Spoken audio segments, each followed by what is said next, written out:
Good afternoon, everyone. Welcome into Flying with Mike. Hope you've had a great night off there and ready to get flying again today.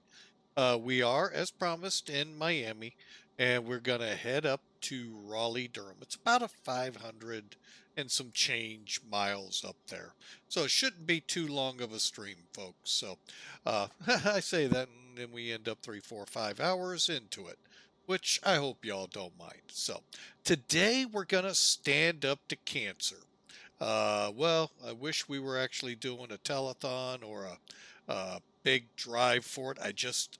I really don't know what's all involved to set that up yet. But I really would love to run a stand up to cancer or one for Make a Wish, St. Jude, all of them I'd like to run. Very near and dear to my heart. St. Jude, especially, and Make a Wish. Those two unbelievable organizations. But standing up to cancer here, just about everyone out there has a story about cancer in their family or themselves. My family's no different. And I would love to help raise some money for cancer. Just trying to figure out how to set it up uh, and make sure that it all gets to where it's supposed to go.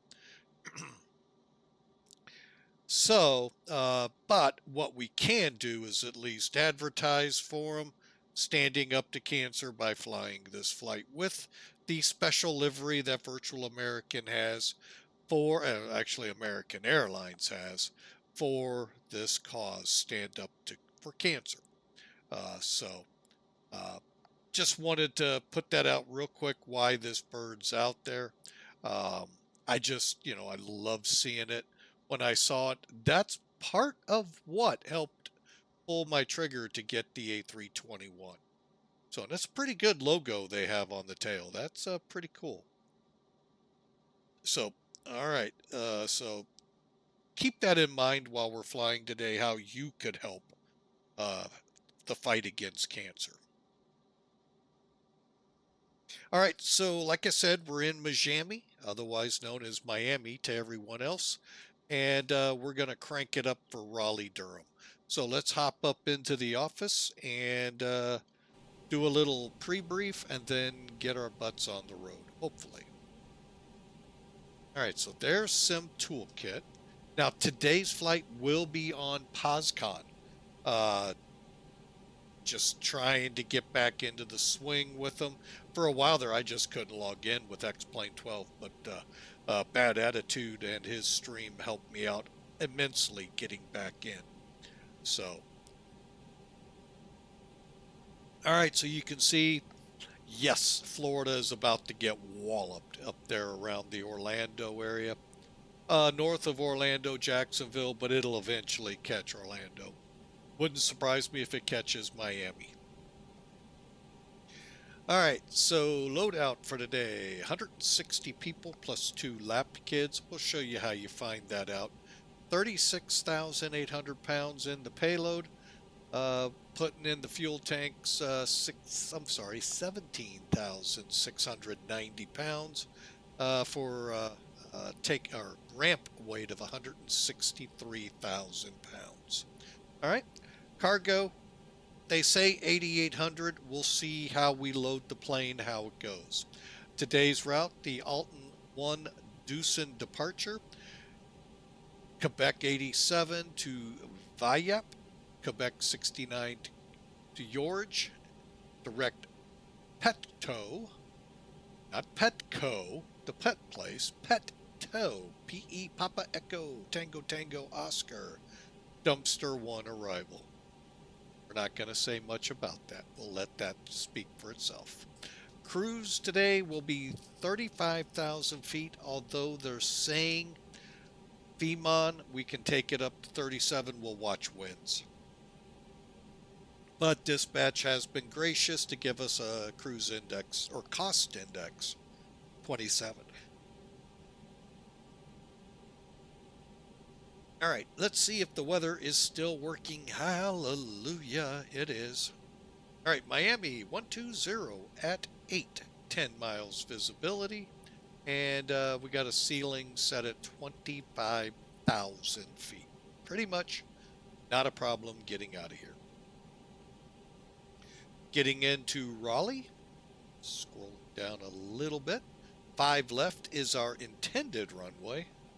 Those of you that watched an Indianapolis arrival once, I used the word intended loosely because we were supposed to aim for 5 right and landed on 5 left.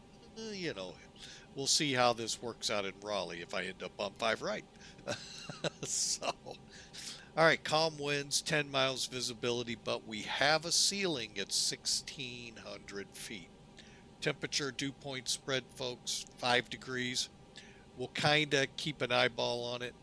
And there is a VAT sim, Ground and ATIS up for it, and they are expecting visuals. ILS approach, 5 left, 5 right, departing 5 left, 5 right, and you got the rest of it.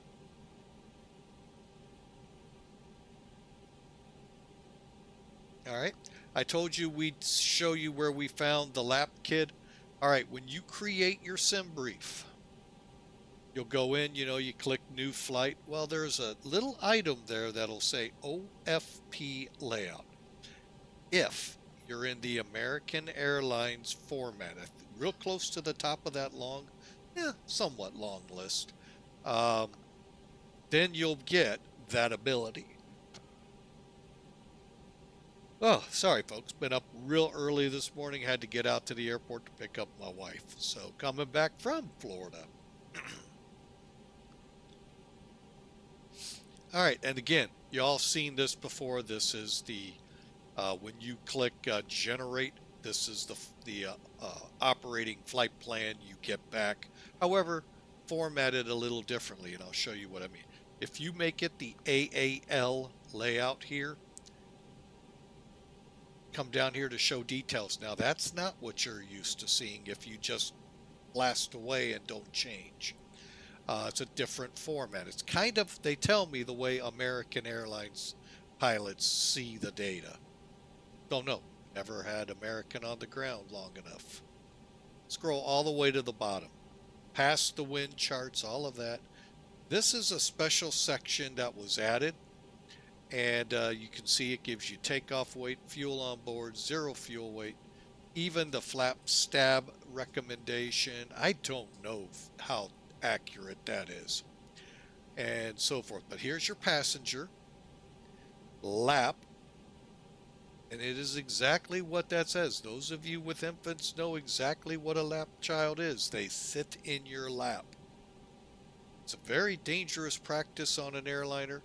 Thankfully, we don't have accidents as we did in the past, and that would be even more pronounced.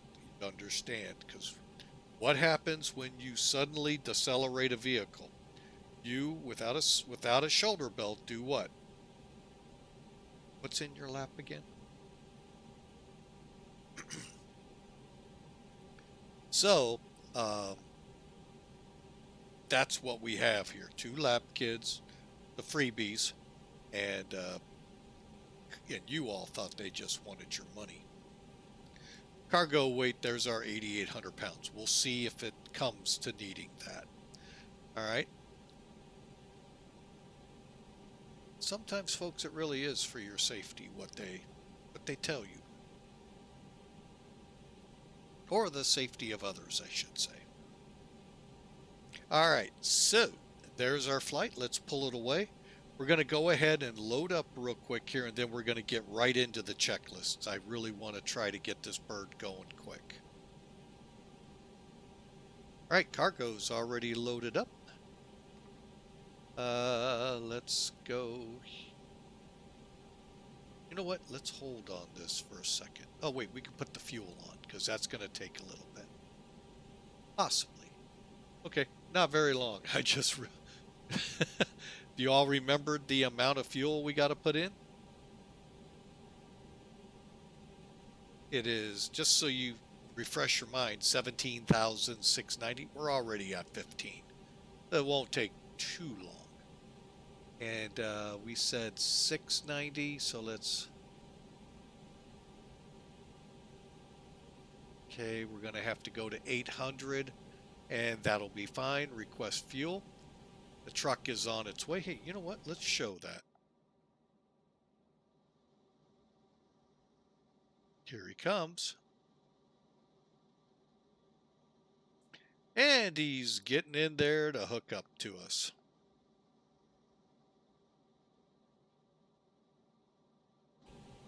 And it'll say refueling. When that's gone, they're done.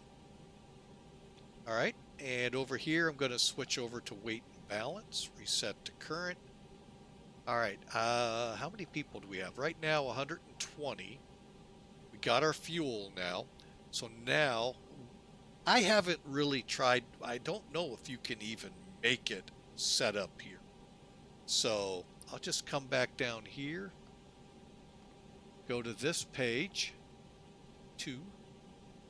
up it to 160. Make sure 160, load. We'll go back.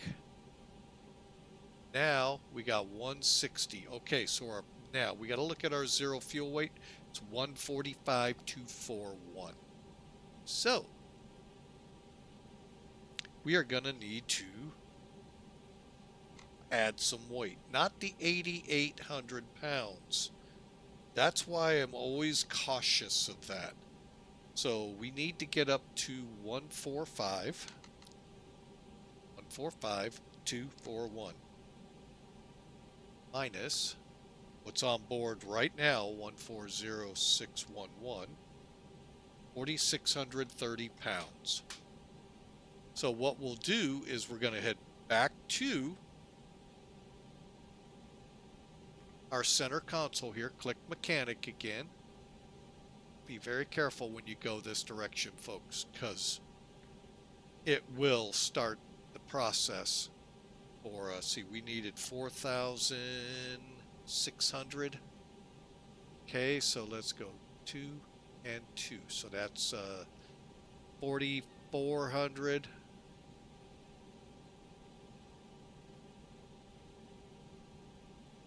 There's 6,000, 6,400. I can't, well, we'll go there. Oh, wait. Sorry, folks. Put it in the back. All right. So we got 6,600 pounds. That'll work. Load. You know what? I've never done this with the doors closed. Cool. 47,211. That went over by 2,000 pounds. Oh, I know why. Dummy. Go back down here.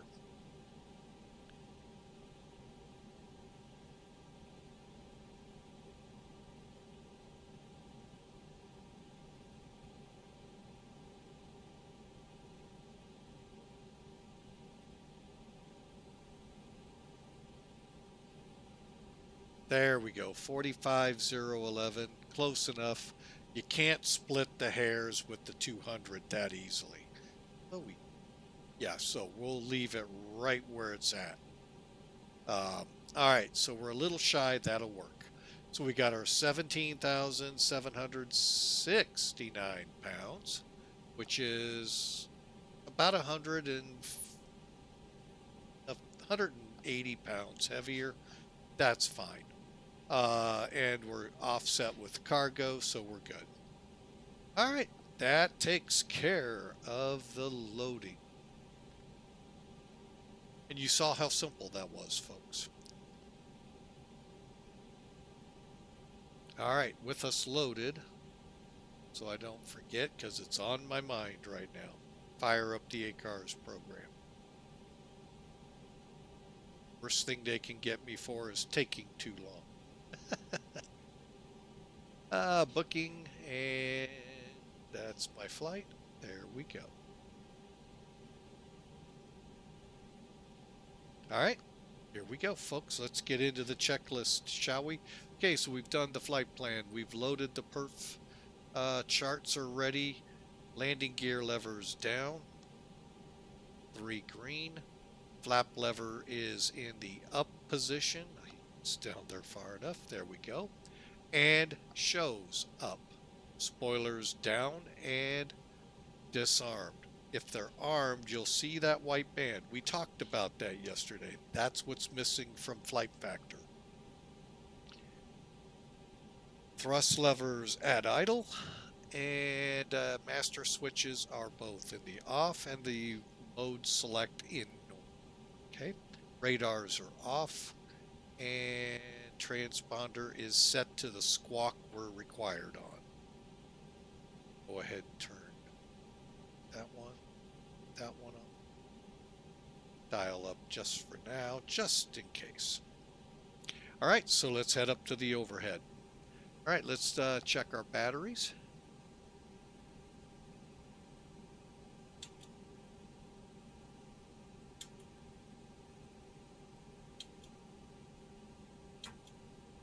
We're on the external power. Good deal. All right, continuing on. Cockpit lights as required. Okay, they are set. ADIRS coming on. Let's go to status. We'll go with system 2 today. Coming on with 1. On bats, good. Coming on with 2. Don't ask me why they do them this way. I have no idea. And number 3.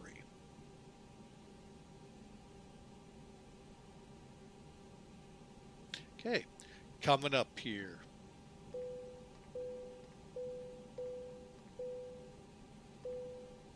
Okay, cruise supplies on. Ground control on. CVR check. Good deal. Working our way up. Captain Purser switch is up. All the lights are looking good. Hang on a minute, folks. There we go. Let's put that in auto. We're on number 2. The rest are off. Okay. Seatbelts are on. And fasten your no smoking is in the auto position. Emergency lights lit. All light check now.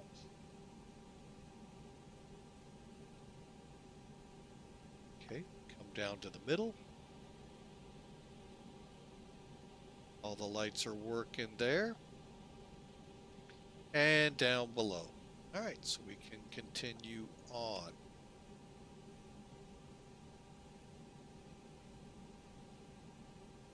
And coming back over, APU master coming on.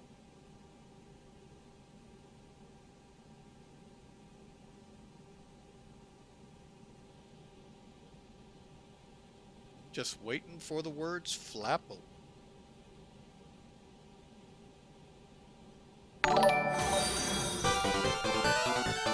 And Victor Bravo, thank you for the follow. We sure appreciate you.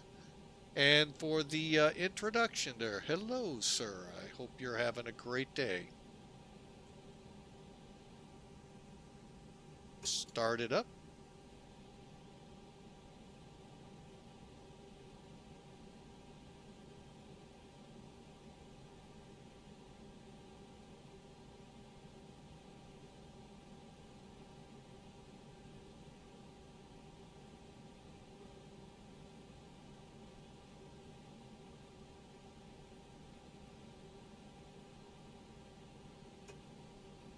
Okay, we're just about halfway into spool up.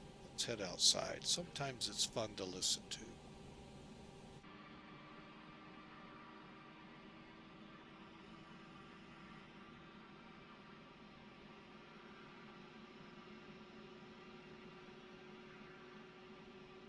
Yeah, we're not going to hear it that well. Okay, APU is available. All right, continuing on. Emergency lights, no smoking. We got the start on. Lead. Like to always, instead of guess, do it that way. All right, and radios are on. Let's do our fire checks.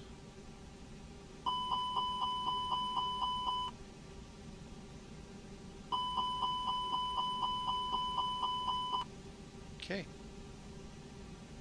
With us now available on and on the bleed, we can come off external power. APU has us now. Okay, ATIS checked and confirmed the QNH. QNH for Miami. Bear with me a second. Trying to get things a little easier for me to see what's happening.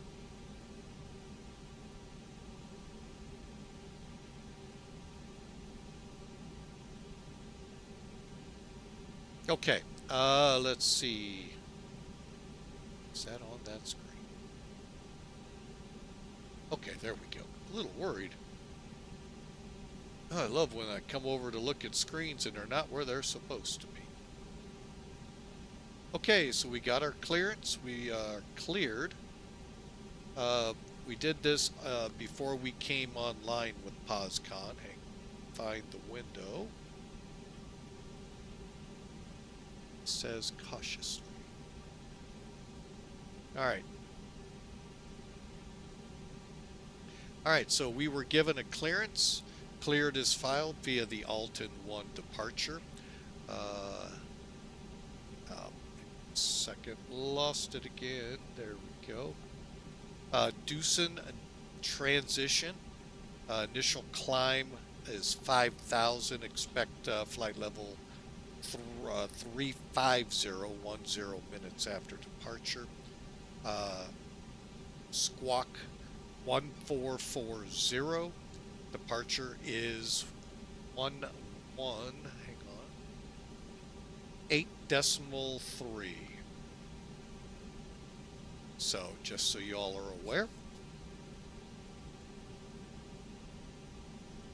And let's get ourselves going here. All right, so we're going to do a quick check here of a couple of systems. Our engines, plenty of oil. Lead system is now on the APU. Pressure is good. Electrics should be on the APU. Just got to always remember there's where it's hiding. And hydraulics. Okay. Status system normal. Clear. And we're ready to press on to the McDo's. Everyone's favorite animal. Actually, I really like how Airbus does this. So hang on, I'm getting the other one lined up as well. Now I can't tell if this rain is actually happening in Miami or if it's the X-Plane 12 phantom rain that shows up everywhere I go.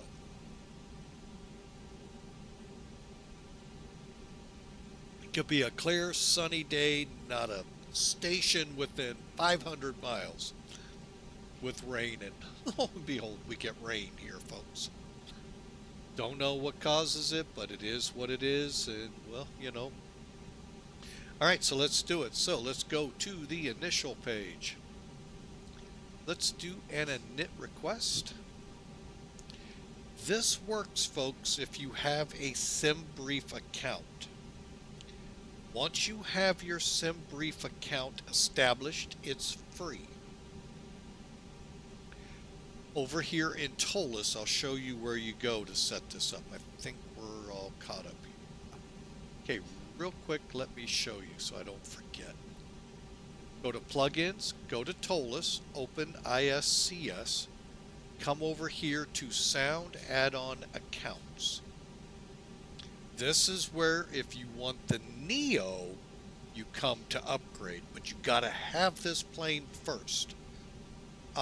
Then you come in here, put your license key for the Neo to get the Neo options. All right, that's if you have the Neo. Down below you see account IDs, SimBrief ID. This is not your alphanumeric login code. You got to go into SimBrief, into your actual account, and get your numeric account ID. Stick it in there, come back, hit save, and voila, you'll be able to hit that init request, and it'll populate in. read the manual about these. I'm not going to try.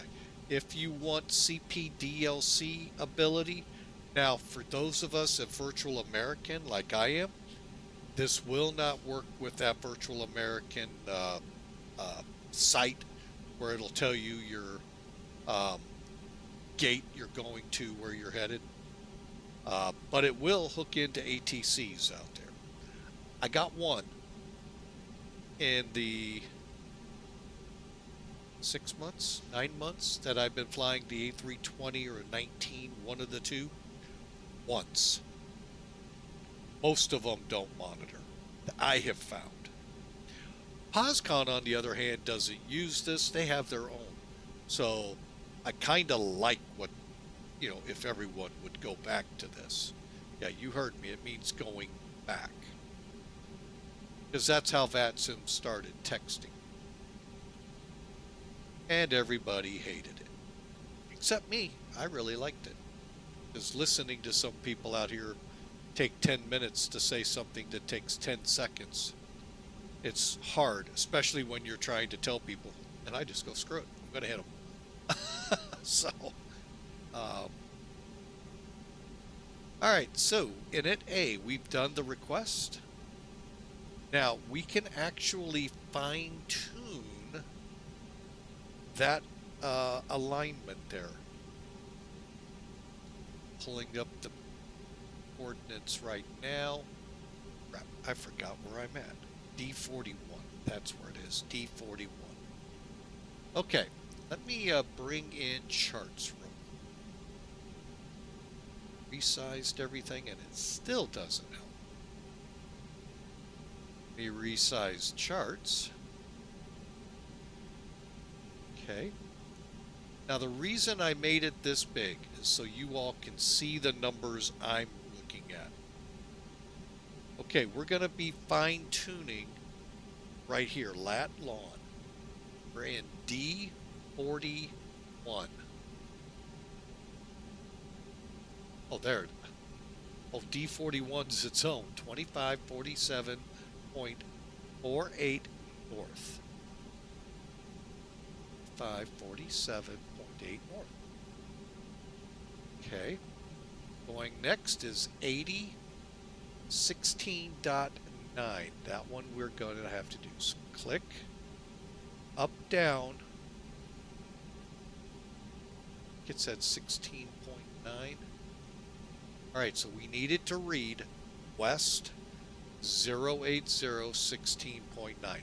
We're in the new, and there's west 08016.9, north 2547.8. Align IRS. And what's going to happen? It's going to align, instead of whatever the airport reference is, wherever that is on the field, it's going to zero in on spot 41. Say you're in 45. It's going to zero in close to where you're at in this range with this code, with this coordinate. And you can see it just aligned. Okay, so we got that done. Now, we can do the winds here. Okay. Or you can do all of this, folks, here. ACARS function, then function. There's your flight plan, there's your takeoff data, there's your wind. All right, next up on the hit parade here is page B. Oh, wait. Go back to it. Page B. Well, you don't see page A. Well, you're on it. Click, as it says up here, the arrows left and right. There's page B or page 2. And take a look, make sure the numbers are correct. Come over here is the easiest way. 145.2. Add. Okay, we're going to make the change. So 145.0 slash our zero center, our zero fuel weight center of gravity is 27.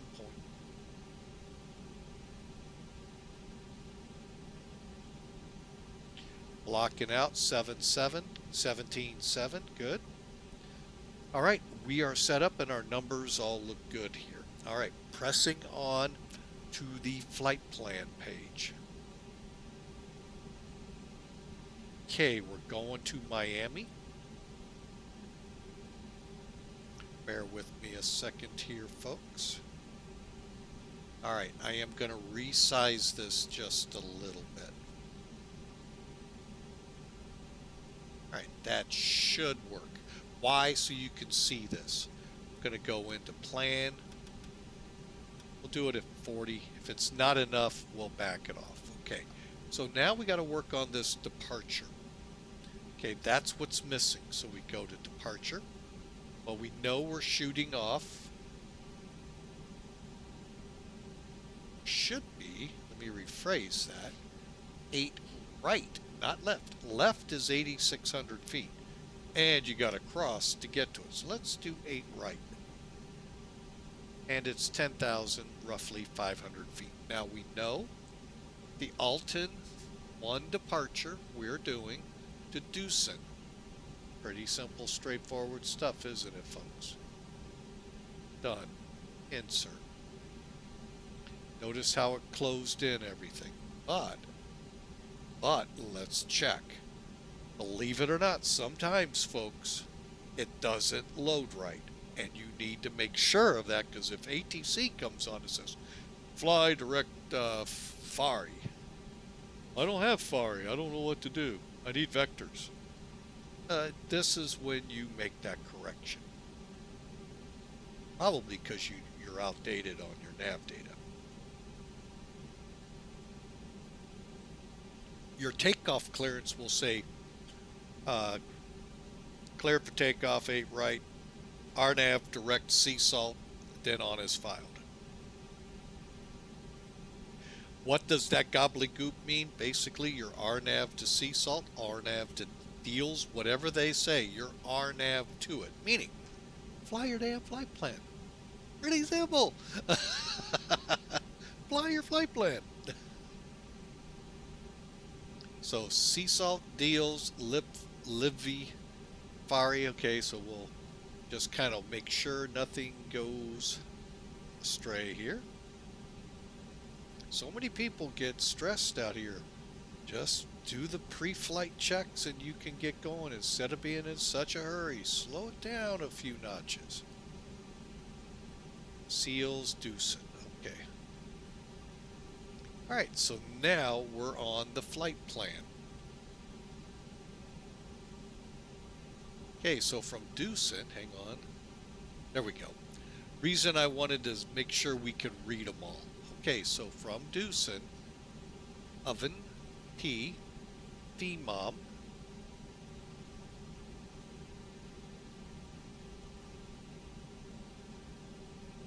by the way, let me try that again. English is failing me, folks. FEMON is where we step to 37. That's what this is, top of climb. Of course, that's not denoted over here. Okay, so then we go to VIYAP, Olbeck, and I don't see any discontinuities.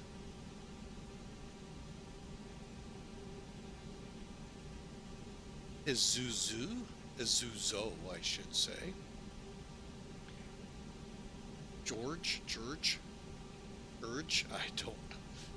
Yeah, they're not normally, well, they are trying to make it to where you pronounce them, but you see what I mean. PETTO, PETTO, however you want to say that. Just don't do it around when a moose is here. But anyway, there's an inside joke, folks. A lot of people will not get, don't worry about it.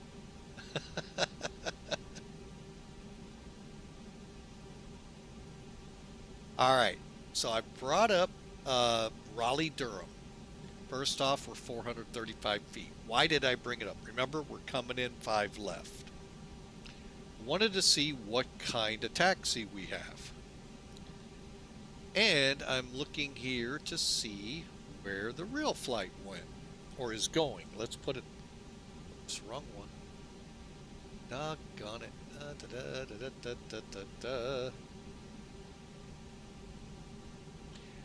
C25. Okay. Bear with me a second. I'm going to write that in here so I don't have to keep coming back. C25 Delta 41 with Delta Force. All right, there we go. So C21. Again, we're going to go back to flight. But what I'm going to do is come down to Raleigh, click the charts on taxi, get the parking position. C21. We're going to be way down here. So, looking at this chart, 5 left is a good runway. There's one other thing I'm going to check. Of course, there's always one other thing. And folks, welcome to the world of flying. Okay, so we do know this terminal is where we're headed. So we got a 10,000 foot runway to land on. I'm really super happy about that. Okay, back to flights. Come down to arrival. This is the real world, folks. If I highlight that one, that's what's on VATSIM or either of these, if there's a number up there. So in the real world, reason I want to see the real world, VATSIM is not interested in the runway surface conditions. None of them will put it out. Probably because they don't know what it is.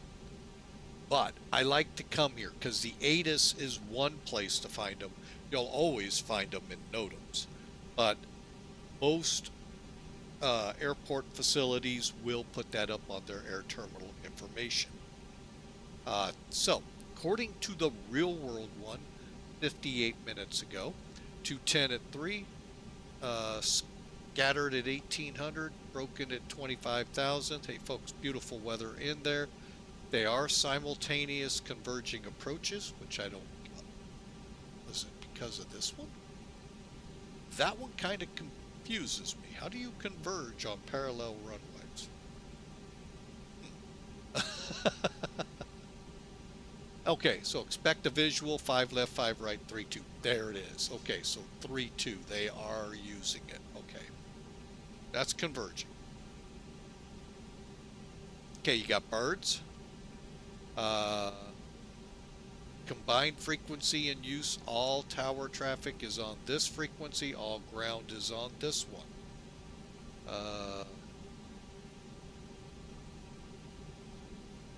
And some other information. If the runway condition codes would be here, they would say runway 5 left, condition codes 5, 5, 5, 3, 4, 2. Who knows what they would be? What that's telling you, the pilot, it's slippery. Now, if 555's out, probably good braking. You're not going to worry too much. Get below those on it. It's touchdown, midfield, rollout. That's the 3 numbers. So you have in the airplane a book, a TALPA, it's what it's called, takeoff, landing. It's slipping all of my mind.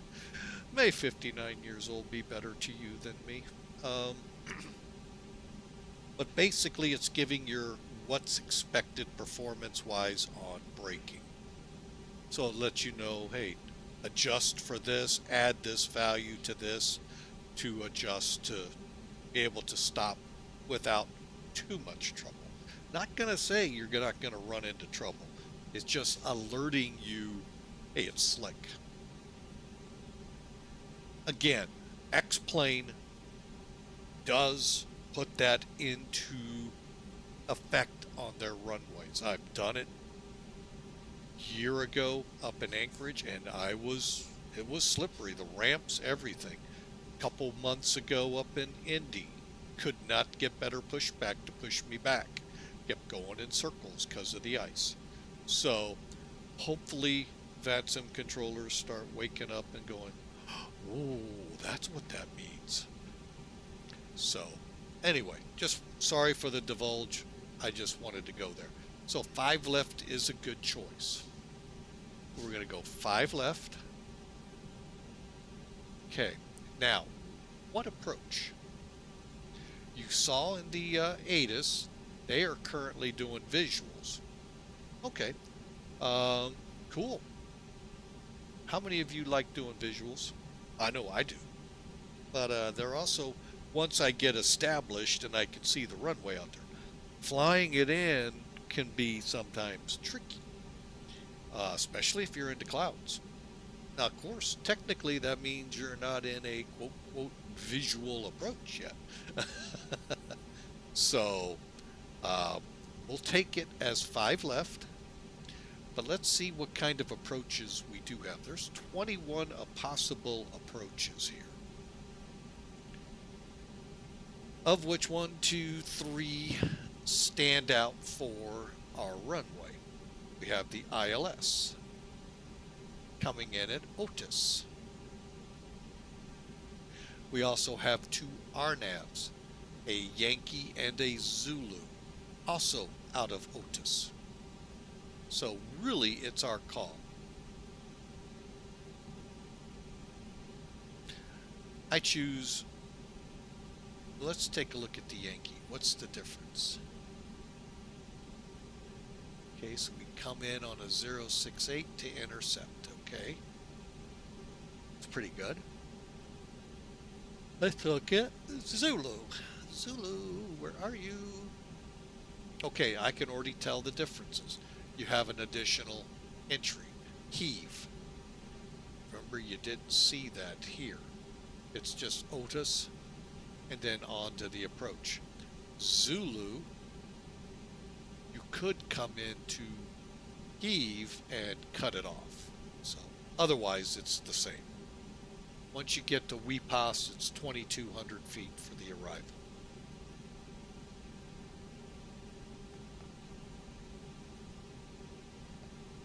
Second, folks, I'll be right back.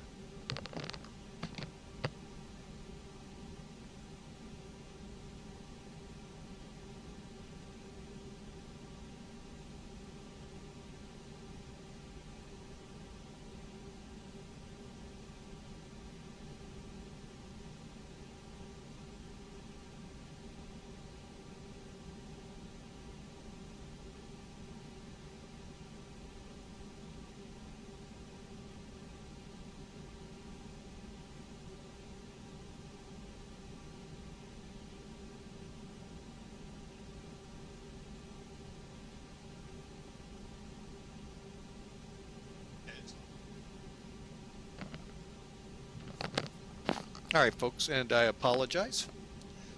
I'm just sitting here. It's a beautiful day again here in St. Louis, and I hear the heat on, and I've got all the windows open, wasting a lot of money.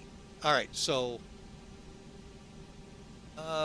let's do this. Let's do this one. The RNAV Zulu. It's an RNIP. See if we actually see the information we're supposed to. All right, so we'll click arrival. We said RNAV. I almost clicked it. RNAV 5 left Zulu.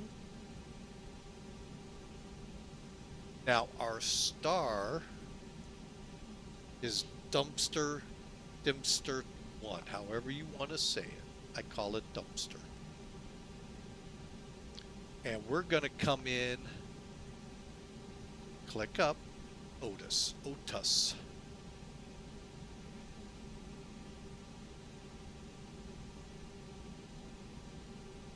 Oh, transition. I think it's PETTO.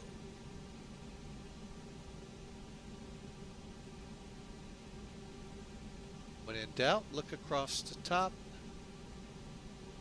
PETTO. Again, be very careful when moose are around.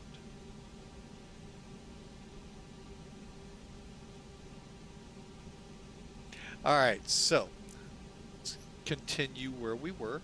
There's PETTO. Let's bring it down. Okay, so we're just watching for any discontinuities or breaks in it. Okay, looking good. To Otis. Perfectly right on. Then we come in, and hit the localizer slash, this is an RNAV approach, so we won't be localizer. Add, and see how it filled in here, then chowder. Click, click. Shul, shul, shoo. WIPOS. WIPOS is 2,200 feet, I believe. Yeah. WIPOS, ooh, that's a hard altitude, I think, too. Yeah. Oh, hang on. Clear. Oh, they got it 2200. Reason I do it this way, that way there's no questions as to, okay, it's still wanting to play the game. Okay. And then there we go. Now, the missed approach is straight away to 1,000 feet, then a left turn to Durham, and we hold. All right, so that all worked out great. We're not done yet. Just like the Flight Factor A320, in case we have to divert to Dulles, here's the route we'll take. Now, you could fill in IAD, fill in RDU. All you would have to do, go back to Sim Toolkit or Sim Brief, look at your flight plan. Right at the top, here, you know, instead of me saying, well, let me do it this way, I forgot I have this option. Come up here. Okay, right here, this is my Sim Brief, folks. Here's your alternate route. You're going to go RDU, Oxford 5 to Carmel, direct Dorn, onto the Cavalier for arrival. Now, you'll have to choose runways and all. But you get how easy that is? I could throw this in right now. Watch. RDU, departure, 5 left. Just like we did before, we say we're doing the Oxford. And transition Carmel. Boom. So now, if I have to go, you know, we're going to the alternate, boom, I go right to this part of the plan. Come down here, KAID, arrival, coming in on the, oh yeah, we got a plan. I don't have weather for them right off the top of my, here, let's scroll down and get it. Here it is, right here. 05 as of 1852. Calm. Okay, 10 miles. Let's do one more thing. I want you guys to go to this website. When you get there, and I'm getting there myself real quick, type in, or just look for KIAD. Not Indy, I just did Indy. Alright, so as of 2052, their ATIS is saying broken at 1800, which I don't know how they could get this as an alternate, but they did. They have simultaneous ILSs on one right, one center, departing 30. That's a pretty standard, either 19s or 1s, and then depart them on 30. Okay, so let's just choose one right.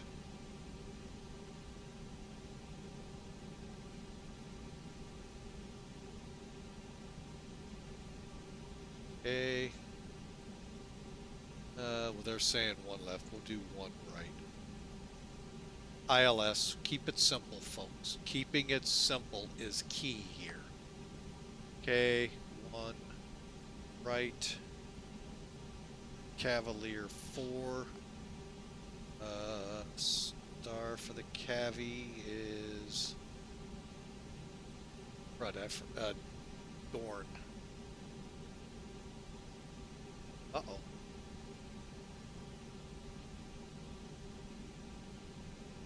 What the heck?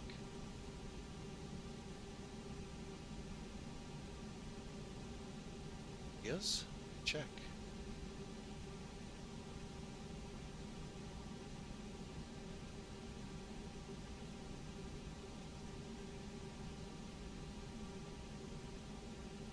Okay, that's what they're doing. I got it. Okay. So what we'll do, no via, transition Dorn, and boom. All right, so let's back the truck up here. All right, so we've gone to Durham, we've held, we're not going to be able to get in, we divert. So now we divert on the, hang on, I'm going to pull it up again.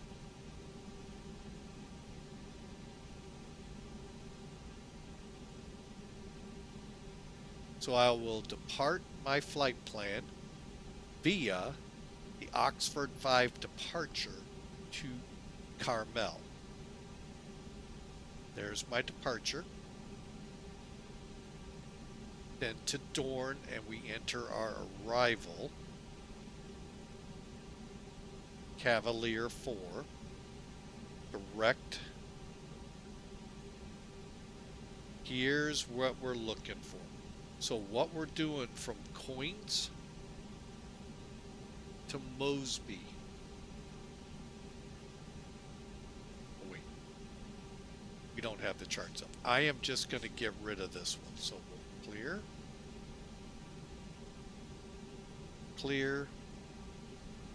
Straight. We'll get basically a direct. And there we go. That's how you do that, folks. I don't do that very often. You can see the time that's needed.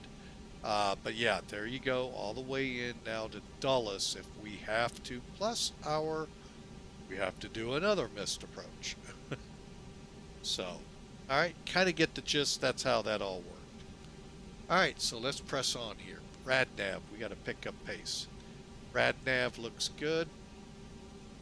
Next up's the perf page.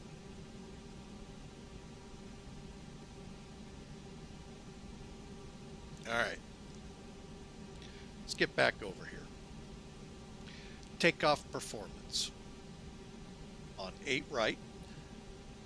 Let's check, just going to check in here on weather.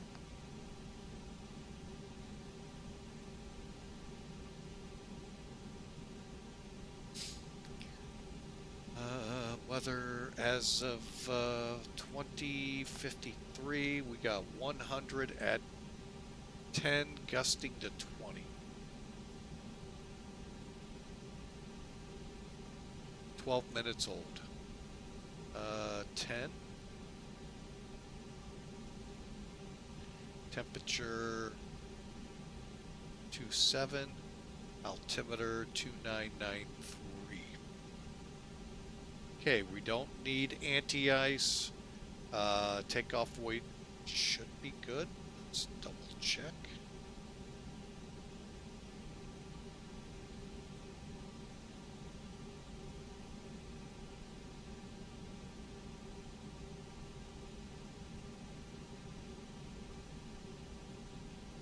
Okay. Of course, the easy way never works. 1623. Works for me. That works. Flex. Okay, now the neat thing about this, you can run scenarios, folks. So dispatch, you'll send it, comes back, you look at it, you can go, wait a minute, I don't know if that'll work. You can punch it up here. Now granted, whatever they give you, you fly with, usually.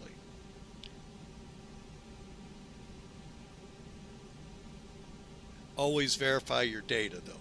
Anyway, so if we flex this takeoff on a 10,400 foot runway, at the minimum V1, you're looking at right about here down the runway, maximum here, leaving you 2,400 feet to stop. That's actually not bad. You got 6,900 feet, call it 7,000 from your 109. So that could work out pretty good. Okay, and then you've got a one flat and this. So, just for fun, let's do toga. Leave everything as is. And you can see now you have 4,200 feet of run. Which, what we expected, right, folks? Max power. So I am going to, as the pilot command, flex it, compute, and set it at about 130. So that's going to put us right about here. And of course, you'd have to make the calculations and all of that good stuff, as a commercial pilot is required to. You got to know your takeoff distance, your reject, if you got enough room, all of that, folks. You have charts out your to work through. All right, so we're comfortable with this. I am, at least. So let's do uplink. All right, make your numbers match. That's a little odd. All right, well, the first one I don't like. 29 decimal 93. Is it so badly off? Okay, winds 110. Now, private pilots out there today, I don't ever remember seeing a way to, and that might have been commercial pilot training that I never got to, how to factor in a gust, let alone when the winds are swinging like they do normally, 100 to 120 to 60 to 140, and how do you count for that on your takeoff? And there's a formula out there they use now. I can't make heads or tails of it. Would love to talk to someone. I meant to do this. Discord is open, folks. So if you want to come on and, hey, we can have a chat about it, because I'm sure you all would like to learn. But there is a way to factor in the gust, if not the variable too, the variant winds. So, all right, so let's take off data request.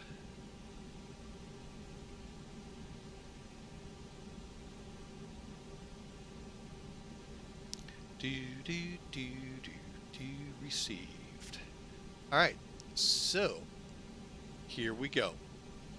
There's our 27. There's our barometer. There's our winds. Here's our flaps and trim. And since we're going to flex, let's click here. What are they going to flex us at? 61. Okay. So we're now 146, 146, 149, just like you see here. I can adjust the V1 if I, as pilot command, you can do that. Insert. To do that, I'm going to put 136. There we go. You're set for takeoff, folks. All right. And then what you would do is set up a secondary flight plan and so forth. All right, so over here, I'm going to put this on flight plan for the first officer. Mine is set. And folks, we're at the startup. 1 hour and holy mac. Oh, I thought we were 1 hour and 30 minutes. I was like, holy mackerel. All right, A321's ready to go, folks, from Toliss. So we just need to have the flight attendants close that door.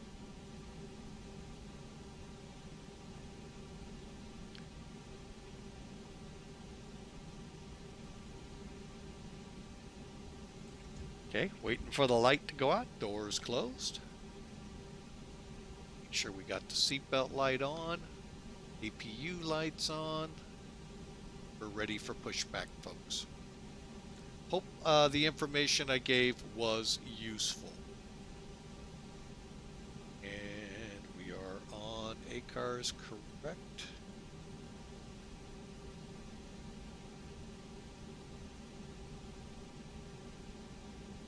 Yes. Wow, quite a bit today. All right. Again, I don't think many of them will be on POSCON, but hey, we are. So let's do it.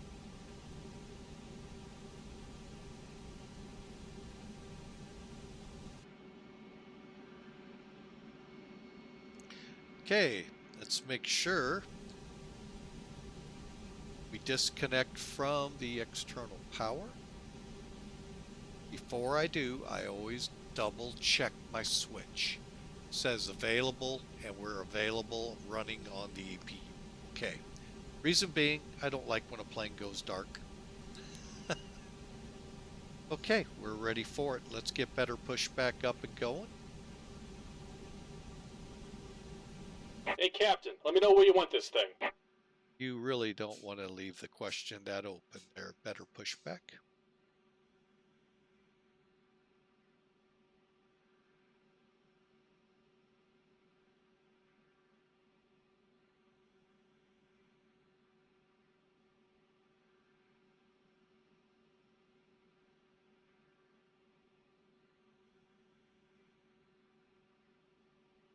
Great news, Captain. Your tow's coming. All right, beacons on.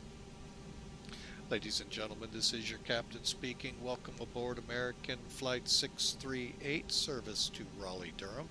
We'll be pushing back here shortly as soon as we wrap up some last-minute paperwork. Hope you enjoy your flight. Beautiful weather await us in Raleigh. Flight attendants, prepare for departure. Since he's just about here, double check the brakes are set, flaps are up, spoilers in, okay, squawk. Good. And it's here, chalks out. All right. Looks like the doors and hatches are closed and we're ready to connect.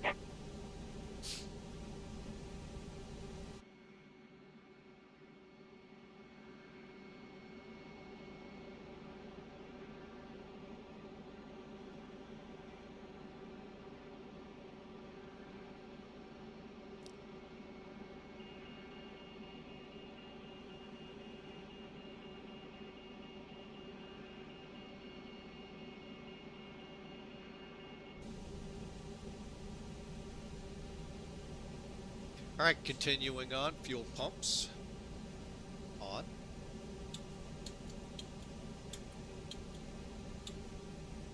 We got our pushback. Welcome aboard, Captain. Tow's connected, bypass pins inserted. Go and kill the parking brake when you're ready to go. All right, we are ready for startup, making sure I didn't miss anything. Looks like we're good to go. Parking brake off. Here comes the pushback. Light them up. All right, and I just moved the engine select to ignition start.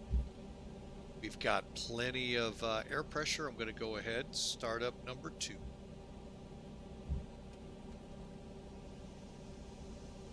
And welcome aboard, folks. Thanks for your time there. Just showed off a little bit of how, why I don't normally put that additional part to the flight in. It's time consuming, and it took us almost an hour and 10 minutes to get through the entire McDo, pre-flight, all of that. So that's what I'm trying to lower the time on.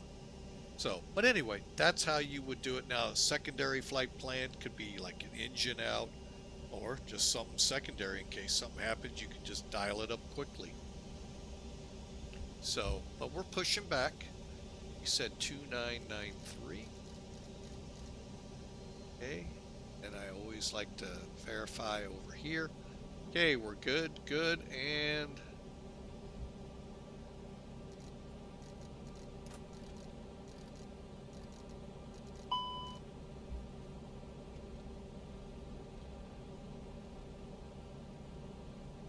cross feed's on. What?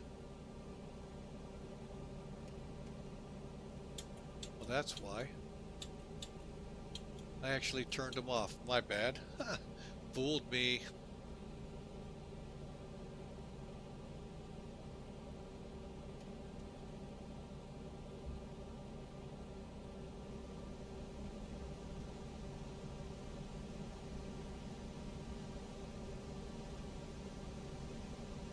Okay, we're waiting for light off. Hope that didn't trigger a problem. Let's see. Cat 3.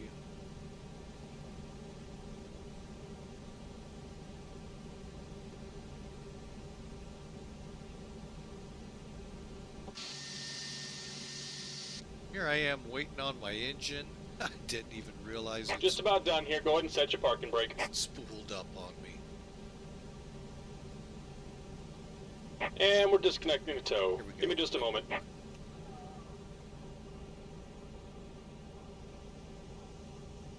That's what I should have keyed on right there. See it spooling right here?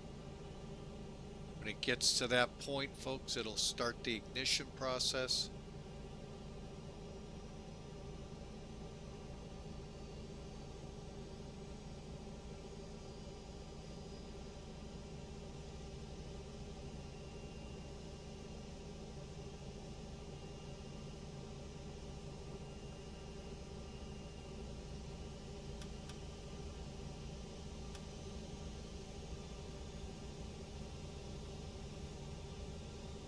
Okay.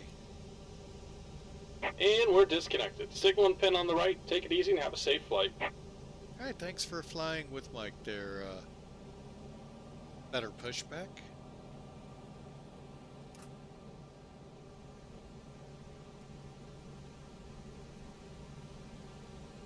And we're just waiting for the pins and we'll get this firecracker going, folks. All right, there's the pins. We're ready to go. All right, let's see here. Do we have any warnings? Status. Must have just been the single engine. Okay. All right, let's get down here.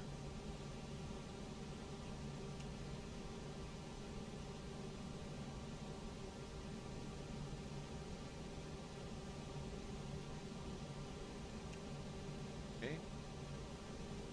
All right, so continuing parking brake, engine mode 2 normal.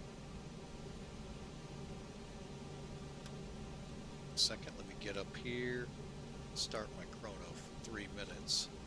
All right, engine mode, air bleed, AP, and flight directors confirm on. LS constraints, LS constraints, speeds all set, auto brake max, flaps takeoff config, spoilers to arm transponder, they're saying exponder, okay. And cockpit door, flight controls check, set trim. Okay. All right, well, that's what we're on. So you can see. So we'll just do a quick check. A little different than you're used to seeing me.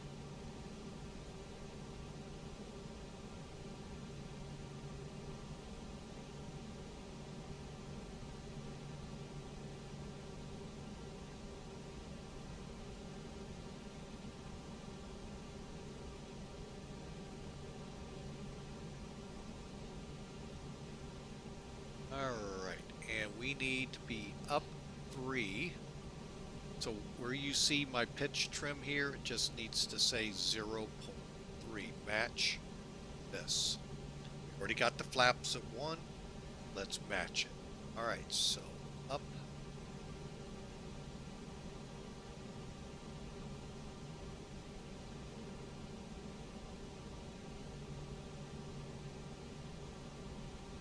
Hey, we're good. Final check, come back down here, set, arm,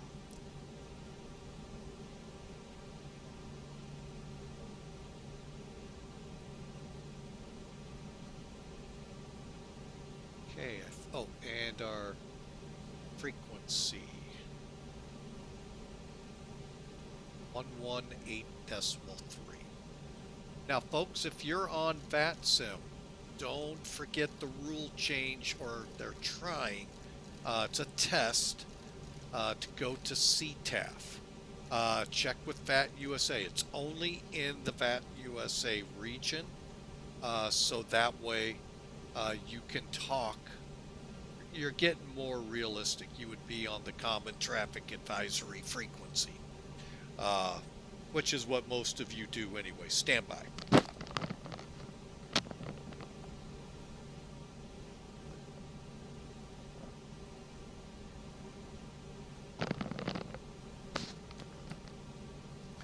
Okay, my bad.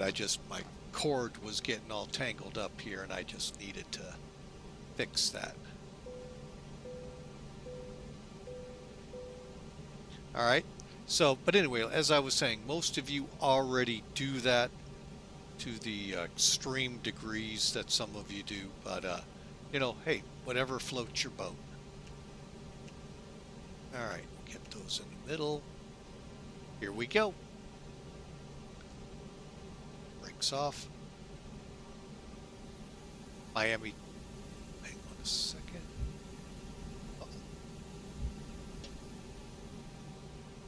Bear with me a second, folks.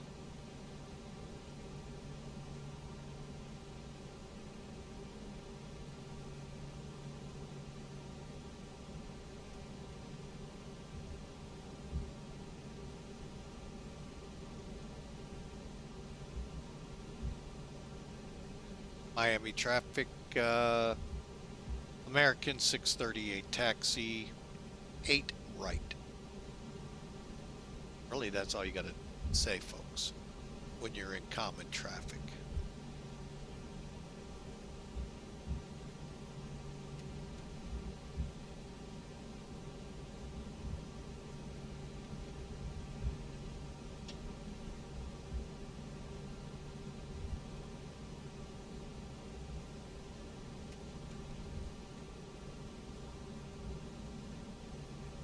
All right, so here we go, out to 8 right.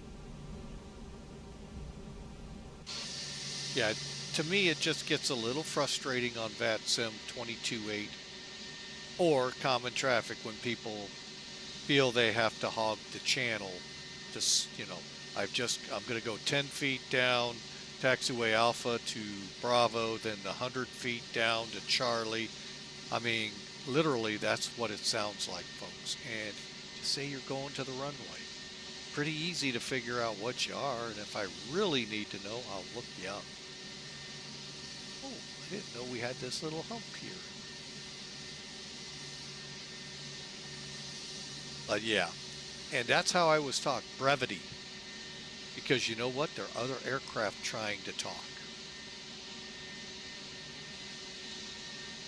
Trying to state intentions. Keep it short, sweet, to the point. They can get in. I actually would have technically had to do a go-around because of how long someone said, well, I'm leaving gate 44 via Alpha Bravo Charlie Echo Delta Sierra Charlie Echo Fox. I'm like, dude, do you realize there's aircraft trying to land?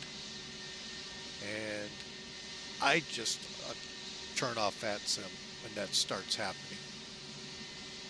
So realize that, folks, you're not the only one.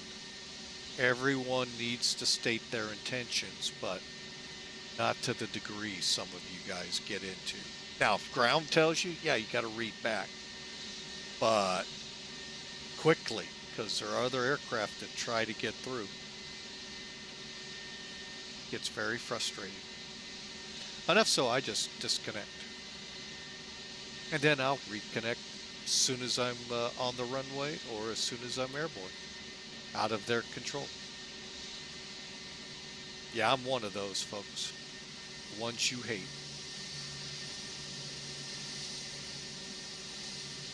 So just remember, keep it short and sweet, to the point. Don't lollygag around trying to figure out what to say. Figure it out before you key up. Some of this airspace out here is really busy.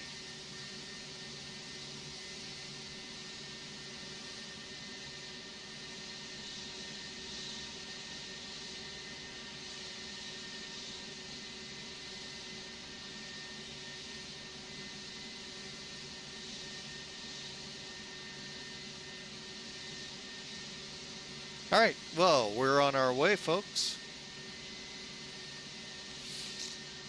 All right, we'll be at 8 right here shortly. Let's continue the before takeoff checks. All right, so how we looking?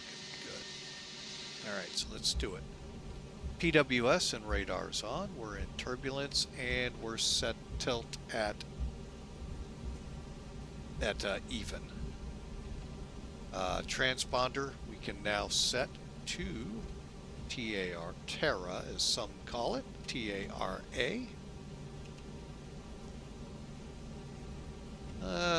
Terrain radar. Ooh, that I could have. Did I turn that on? No, I did not. Okay, and takeoff briefing. Remember, folks, V1 safety speed 136, rotate 146, and V2 to clear a 50-foot obstacle. 149, trims at 0.3, flaps at 1. Our auto brakes are max, and we are armed on the spoilers. Anti-ice. I think we're going to be okay on that. And finally, we're ready to go.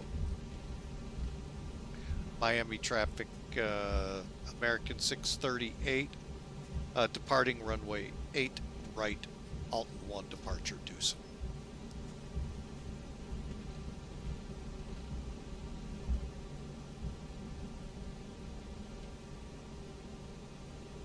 Okay, ECAM window, nothing, takeoff config normal, cabin's ready, and APU can be shut down. Here we go, shutting it down. Oh, let's make sure the bleed's off. It is. Spoilers on, wing lights on, clear for takeoff. Roger, clear for takeoff, 8 right, American 638, RNAV direct sea salt.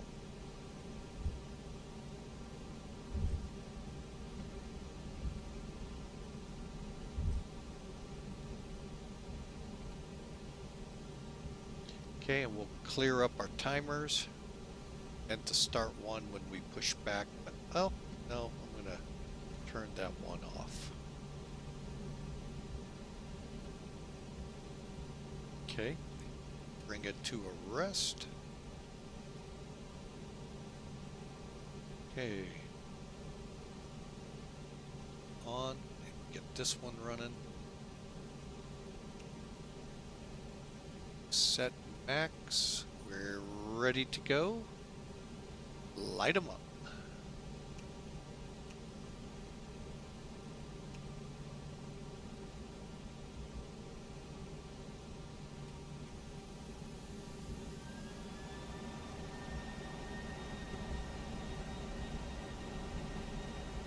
Remember, we are flexing, folks.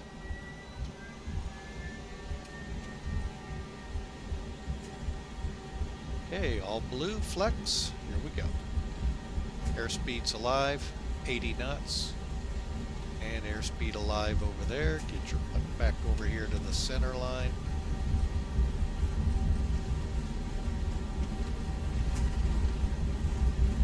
V1.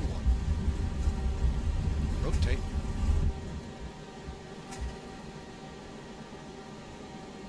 Aussie rate, gear up. Let's take a look at this.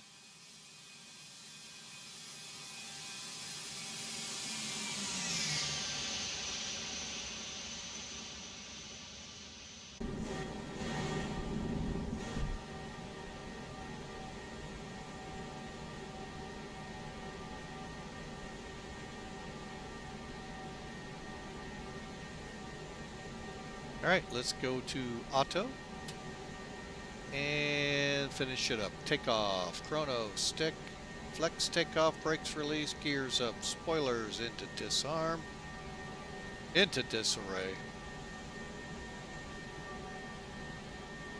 Pull back to climb.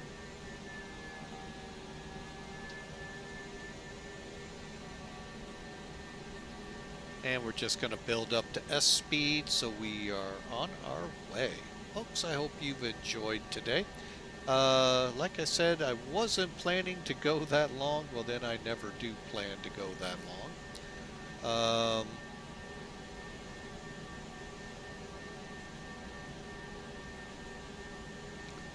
But an hour and 22 minutes in, we are on our way.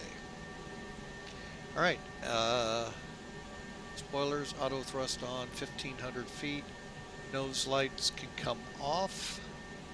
Runway turnoffs can come off. Technically, you don't really have to, folks. I was told that once they're in the gear doors, there's a micro switch that turns them off.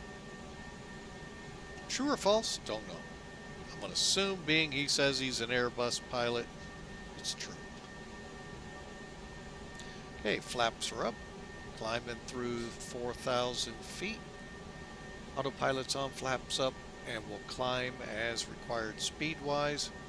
And radar is not really showing much.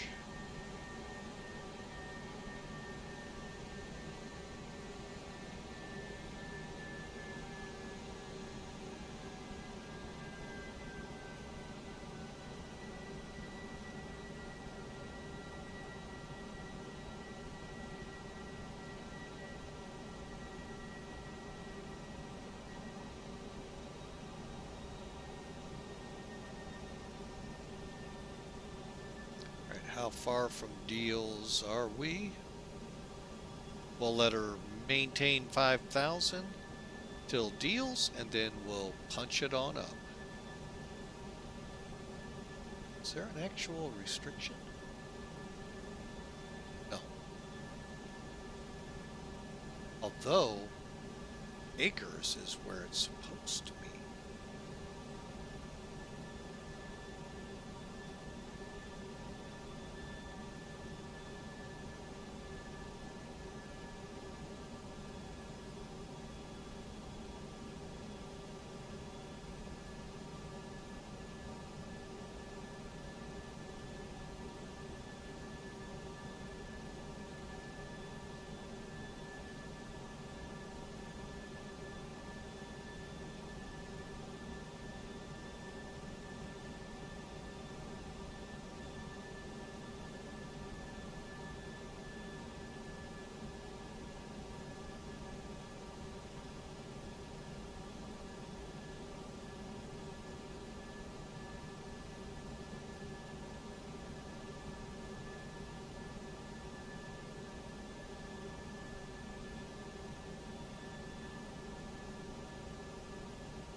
All right, let's see if that gets us climbing again. There it goes. All right, now we're on our way. That's all it takes, folks, is just to figure out what is it saying so we can then adjust the aircraft. A lot of this is because there's so many big, you got Fort Lauderdale, you got Executive, you got Palm Beach, all right there. It's just a lot of traffic in a little itty bitty place.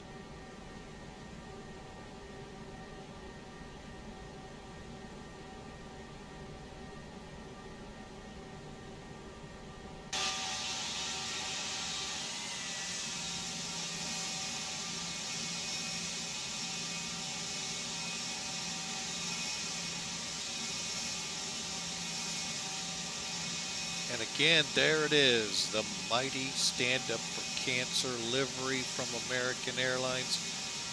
Really like this. I got a feeling like Make-A-Wish, I'm going to be flying this a lot.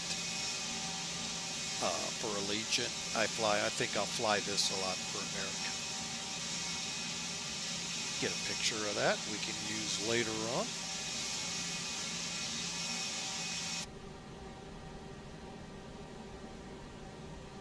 All right, folks, we are on our way. Currently, let me pull that in here.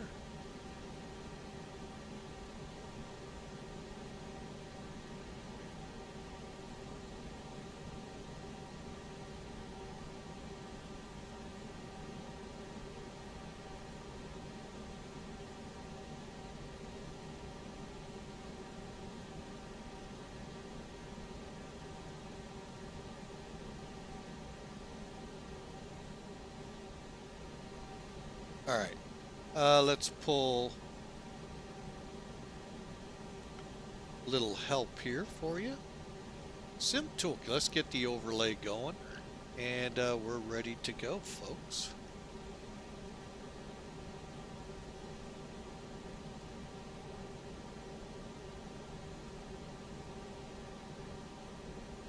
So, I hope y'all are having a great again Tuesday.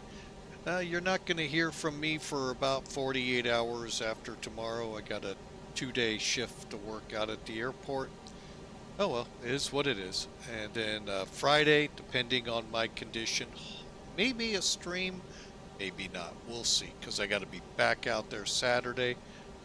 Then maybe come Sunday or Monday, we'll put one in the air. More than likely Monday, not Sunday. So, but anyway, that gives you an idea. Um, Also through Lent, I have been trying to curtail back the amount of streams I'm doing right now uh, to allow more time to uh, worship with my Heavenly Father.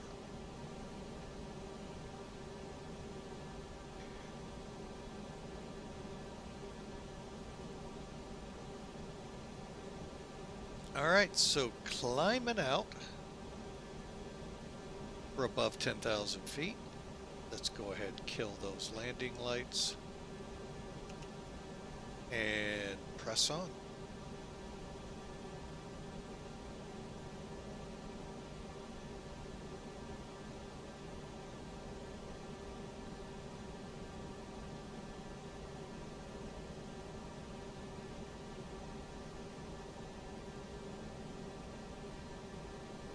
All right, folks, I am going to take a quick break here while we're climbing out, and we'll be right back with you. Now, you will also notice we've curtailed a lot of music. YouTube, for some reason, has been copyright hitting us left and right, because what I do, we'll do this live on Twitch, and then I'll upload it to YouTube tonight. It'll be out tomorrow for you all if you missed anything. If you're curious and want to join our YouTube, here's a link to it. So I'm kind of tired of getting the copyright dings. Now, none of them are strikes, which everyone will say, well, that's a good thing. Well, yeah, but I'm tired of seeing them. Twitch hammered me for a long time. Finally got that put aside. But now YouTube has decided to play the game. So I apologize why it's, not a lot of music out here. I'm just tired. I don't want to take the risk of playing something that could eventually lead me to a strike, which we don't want. So I will be right back, folks. Bear with me, and we'll see you in a couple of minutes.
All right, folks, we're back. And we are through 29,000 feet. Get that set, and we'll go ahead and turn off the wing lights. All right, so we're on our way to Raleigh, Durham. Currently, actually, we'll just do it this way.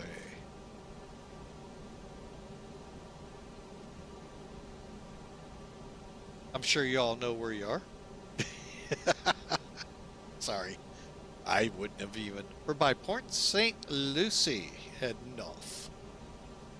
There you go. Give you an idea where we are. Put West Palm Beach behind us. We're out of Miami, headed to Raleigh, Durham. All right, folks. So I hope y'all are having a good day. Hope you had a great Tuesday. You're one day closer to the weekend, and hope things are going well for you. All right, I am going to turn off LS constraints, go to airport. Same thing over here, except bump out the range a little further.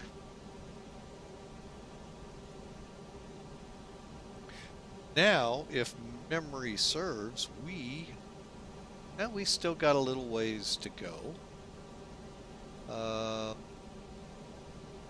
before we start getting into that big blob.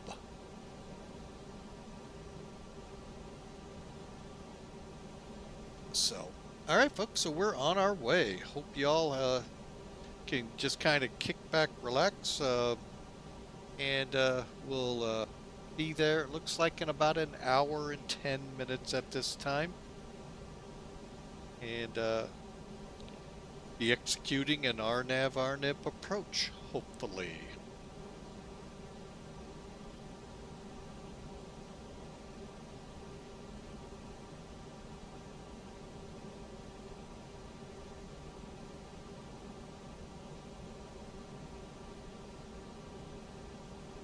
Currently, we are the only person on POSCON.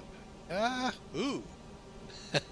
Y'all are welcome to join anywhere along the route, Orlando, Savannah, even Tampa to Raleigh, Durham.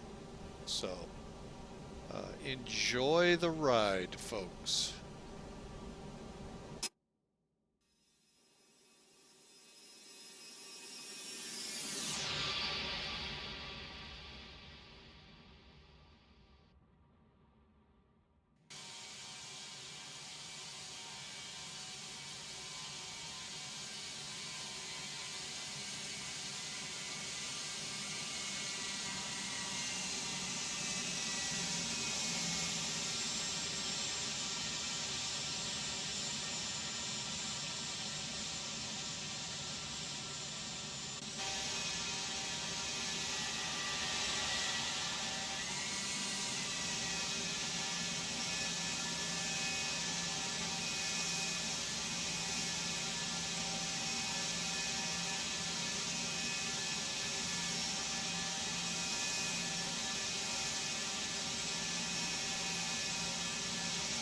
There you have it, folks. The A319, A320 are pretty difficult sometimes to tell apart. To the chagrin of a couple of people out there that want to tell you there's only one overwing door on an A319, please don't expect the Legion and think you've got an A320 when it could be an A319. Not all of them fall into that category. Now, as for this setup, folks, I thought he said there was one over the wing. Not seeing it, but I am seeing two either side of it. The whole goal is the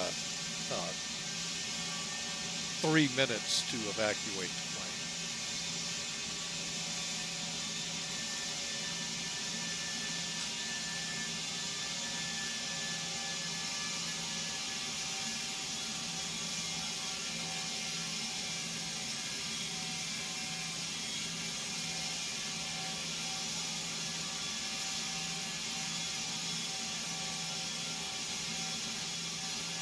And folks, I'll be 1 second. Give me a second.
All right, sorry for that, folks. Just pointing someone downstairs to where my grandmother is.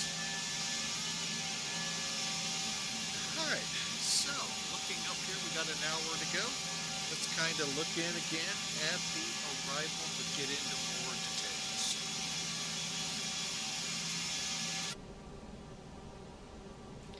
All right, looking at the board here. Clear that in case we need to use it for the approach. Now, if we were connected with ATC, we'd get messages right here. All right, real quick, let's here to the ATSU AOC, get us, see if we can get the ATIS out of curiosity.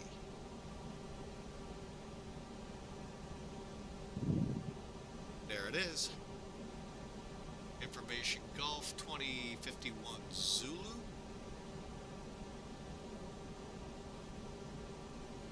Second, I'm trying to get the time on that.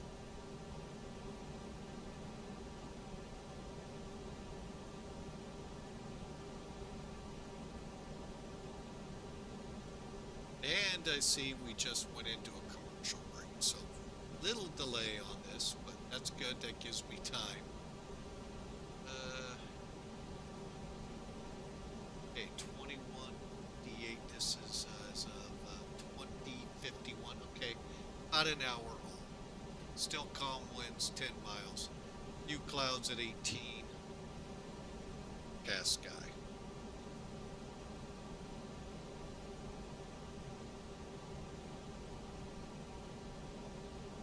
Alright, just waiting on this to wrap up since. Alright, couple seconds to go. Alright, so we pulled up the ATIS here on our McDo. It's about an hour old, 51 Zulu. It's calm winds. Got a few clouds at 1,800 feet, overcast 25,000. And pretty much what we had coming out. So we got expect visual or ILS, 5 left, 5 right. Party, 5 left, 5 right. Simultaneous approaches are being conducted. Alright, so that tells us quite a lot right there. Okay, so we're going to keep with our 5 left intentions. Now, let's take a look at the chart, shall we?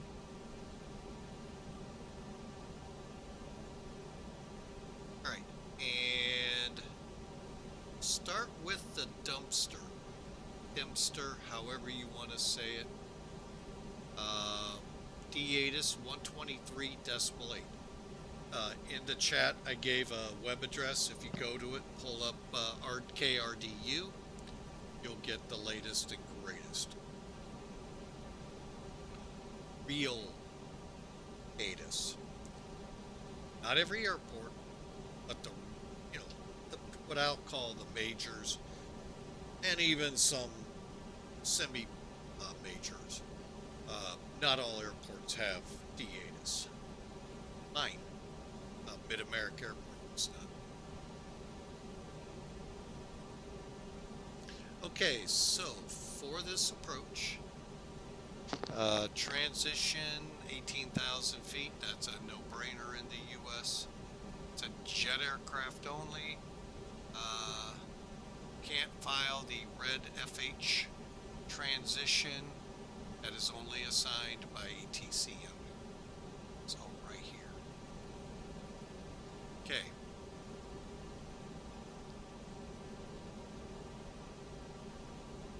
Landing northeast, plan 5 left transition. Expect runway assignment by TRACON prior to Dempster. So you got time to make corrections and brief the new approach. Landing southwest, use 23 right. Same requirement. Okay, so we're going to come in from PETTO to GURGE. GURGE is at 21,280 knots. Het by Dempster and Alner. Alner is above 11,000, but it's at 250. Nigel, between 9 and 10,000, still 250. And then we go to Otis. Now, Dempster's where we make the call. Do we go runway 5s or runway 23? That's just what threw me off right here. Sorry.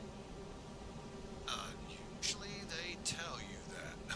Anyway, so we're going to contend to Malner, Nigel, to Otis 6,000 to 10. 5 left, 5 right.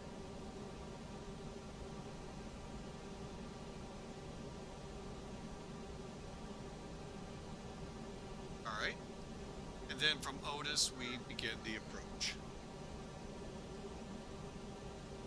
Alright, here is that approach, the RNIP.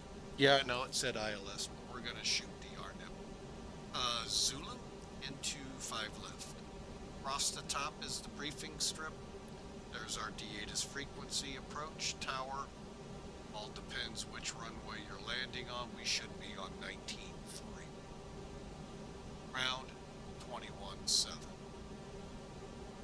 Okay, so it's an RNAV. Final approach course of 54 degrees. VPOS at 2200. Now, RNIP at 0.10. He should be able to make a decision altitude 684 feet above sea level to 300 feet above ground. The disparity is because of the airport's altitude.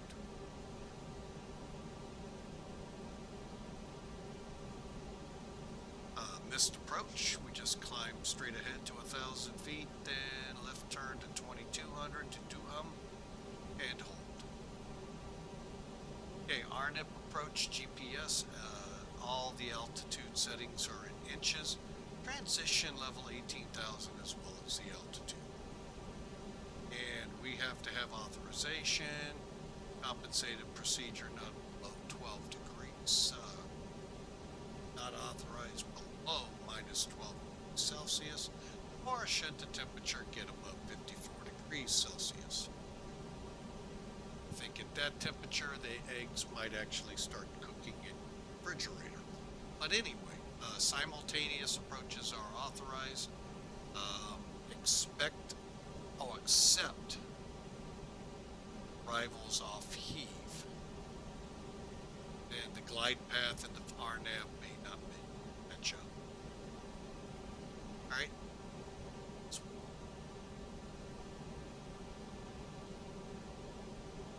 RF. Alright, so we come in at Otis. Mandatory 6,000 maximum speed, folks. 210. That means we can actually be slow. Just keep that in mind. It's not like the interstate where it says maximum speed 70 and y'all are doing 95.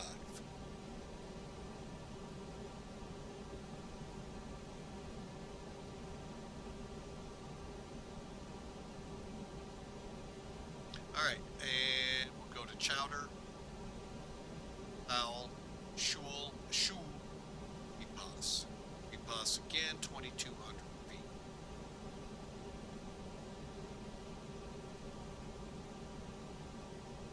Alright, we'll have a Mauser and Pappies on this approach. Pappies will be on the left side. There's your missed approach. Now, here is what we have to have. Shoot this approach here. If not, we have to look at the ILS. If there's category 2, category 3, if it's really below minimums, they have to alter our runway. Alright, for the RNIP, we have to have at least 300 feet on the VTAR. So that means broken, BKN, overcast, OVC, 003 higher.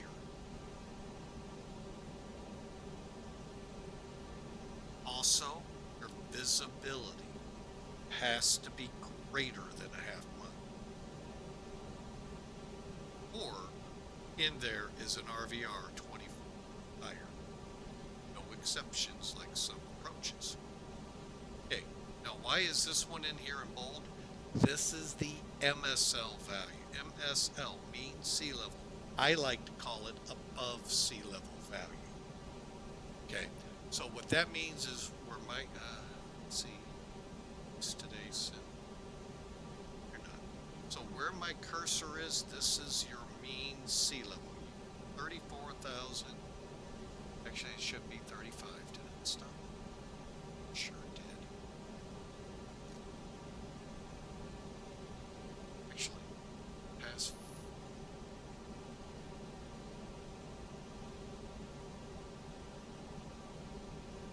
Not yet, so we still got time for 37. I looked at that. Well, anyway, 30, this is MSL. Now, where your radar altimeter, which is what is the gauge that measures you above the ground level, it's a beam going straight down, reflecting off the ground. Find that right about here. You set your minimums in your McDo on your approach page. So that's what we're looking for, folks. Any of those not in, if we're not 300 feet or higher, BKN or OVC in the METAR, if we're not a half mile or greater, or the RVR for that runway is less than 24, we got to look for a different approach, possibly possibly a different airport if the other runway can't sustain minimums. Doesn't automatically mean a divert, folks. It just means we now have to look. Okay. Not really seeing this. I'm going to pull this up. This green haze all over my nav data, that is that rain that we saw on SimTalk.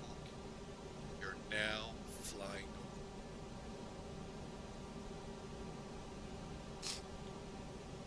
over. Okay, let's get rid of charts.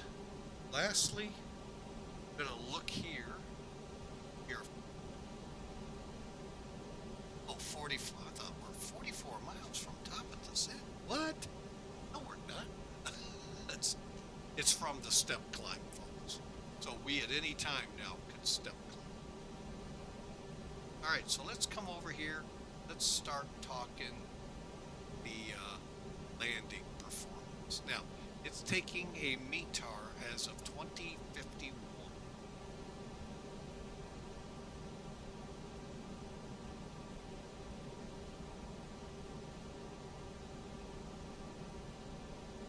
Okay, it's the same one right now. It's 18 minutes old. Now, granted, we're still a good 50 minutes out, 50. So we're gonna kind of start seeing what we're looking at. Okay, so currently 19 degrees, currently 30.04 altimeter. That, at least that for now, could change by the time we get there. And no mentions of rain, not to say it won't. Alright, so we should be good there. Last check. Landing 152.2.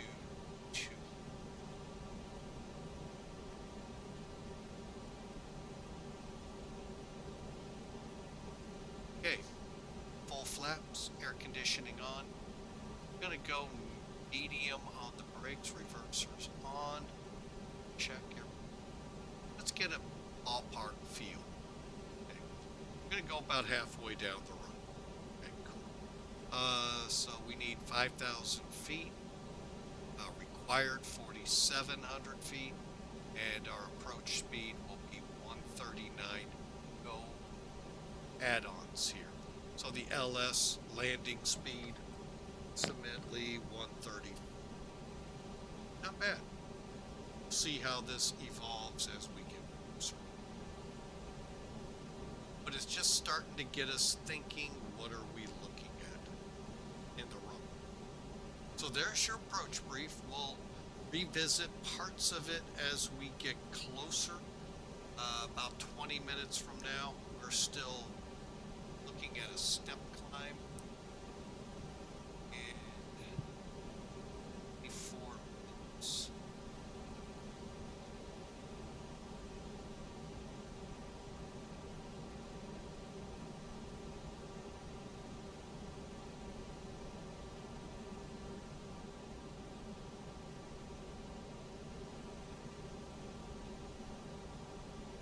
Flying over that range, should be on the edge of it here shortly.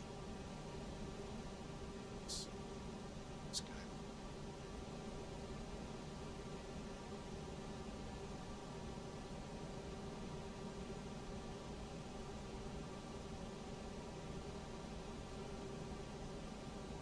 Okay, what is it? 30,000, 34.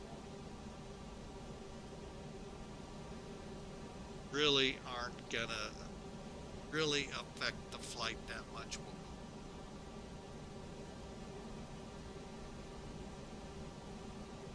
Okay, let's get that set in here. 7. Go. Alright, so we've changed. Now we're 233 miles from top of descent. That's how it works, folks.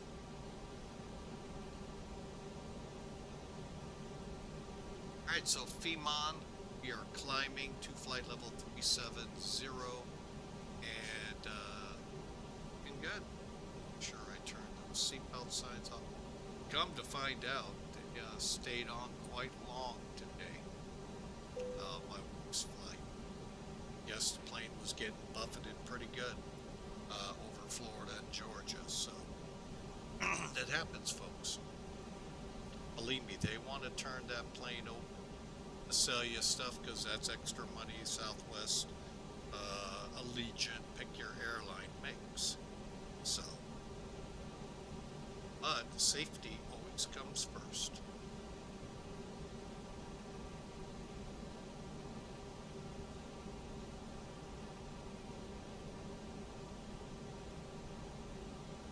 Alright, so there we go, and you can see it now as we're coming across. See the green? Yeah, that's where we are.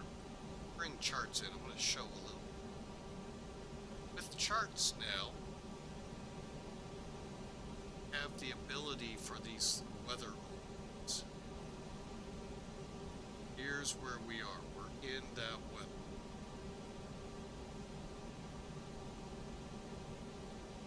So we get up here to PETTO, make the turn, and head for Raleigh. Hopefully, rain will stay away. You know, it's nice to be able to see it right here on our route charts to see.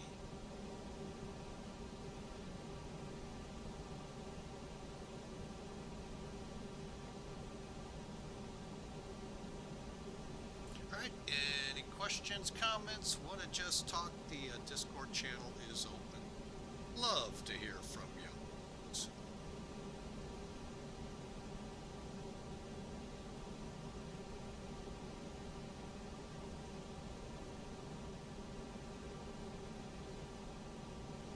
Alright, little quick lesson here. Okay, on the nav display here, these are your airports, the red asterisks. Obviously, another one here, FEMON, that's our route. Now, this circle, ETP, is the equal time point. So, from that point, it's the same amount of time back to Miami as it would be to go forward to Raleigh. So, guess what that means? Something happens, we can press on for Raleigh or airports in that general direction, depending on the severity. Turning back, you know, we've flown equal time, so now fuel could be an issue to get back to. So, just hit the middle part of the flight. Not the point of no return. Gotta press on. But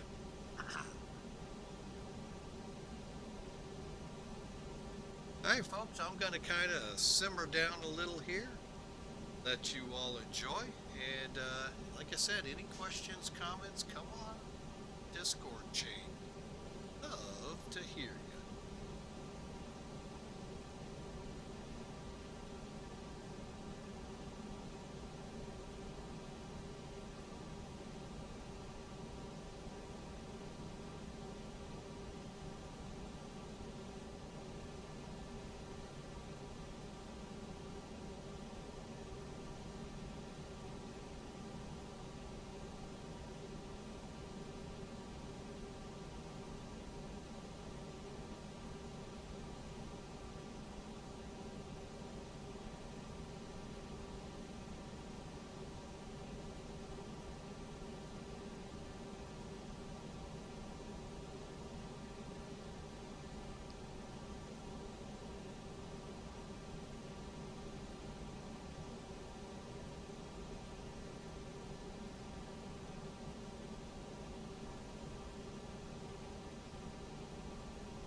Sorry about that, folks.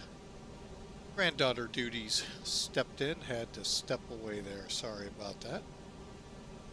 All right, let's see. Currently 111 miles out. So let's do our final speed number checks.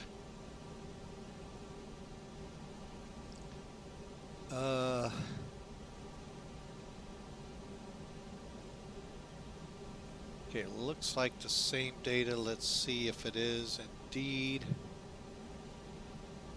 2151. Okay, so all right, 1800, 25,000, 19, 3004. Okay, so yeah, same numbers. So 139 will be our approach speed. All right, and once we get to about 80, we'll do a final check and then load our McDo up for the approach, which can still be changed, by the way, folks. Right down to touchdown. Well, not touchdown. But if, say, we're coming in and they update and things are warmer, colder, or it started to rain, we could then update our information. And what we'll be doing is on this approach page putting in those numbers. Okay, so if we get to, say, Otis, and all of a sudden the barometric pressure is different, we might have a wind, even a temperature change, we can actually make that change. After that, we're pretty well coming in unless something drastic happens. If that happens, there's a good chance that's a go around, come back around, reset up, and come in. All right, so you can see PETTO on the screen. Again, beware of mooses nearby.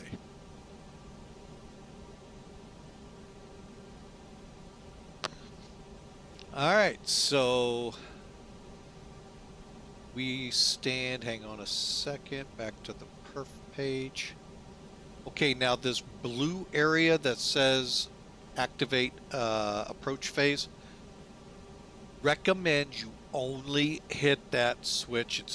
It's twice, you got to do it when you have control, you're controlling the speed.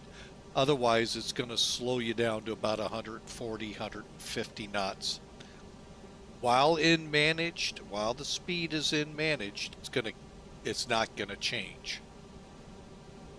So, once we get down and we take over and control the speed, I can then hit activate approach. And then we'll be on those numbers anyway. That's that approach page we saw. All right, so I hope y'all are having a great day. Enjoy the ride. We got about, I think we're at the 80-mile mark. So what I'm going to do is push over to here. One last check to make sure nothing has updated on us. 41 minutes ago on the METAR for the ATIS.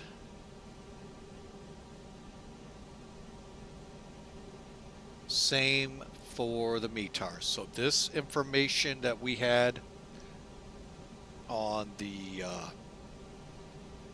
EFB is what we can now translate. All right, couple little tips again here. 30.04. You do not have to put it in millibars. 30.04. You have to use this format for inches of mercury. Okay, temperature 19.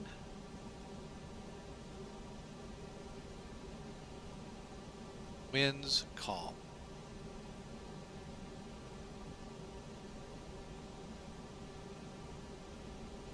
Okay, pretty simple, to the point right there. Now we've got to either put in the MDA or the decision height. MDA, altitude, minimum descent altitude. Look at it with the letter M in the beginning. mean sea level. Okay. Remember with charts?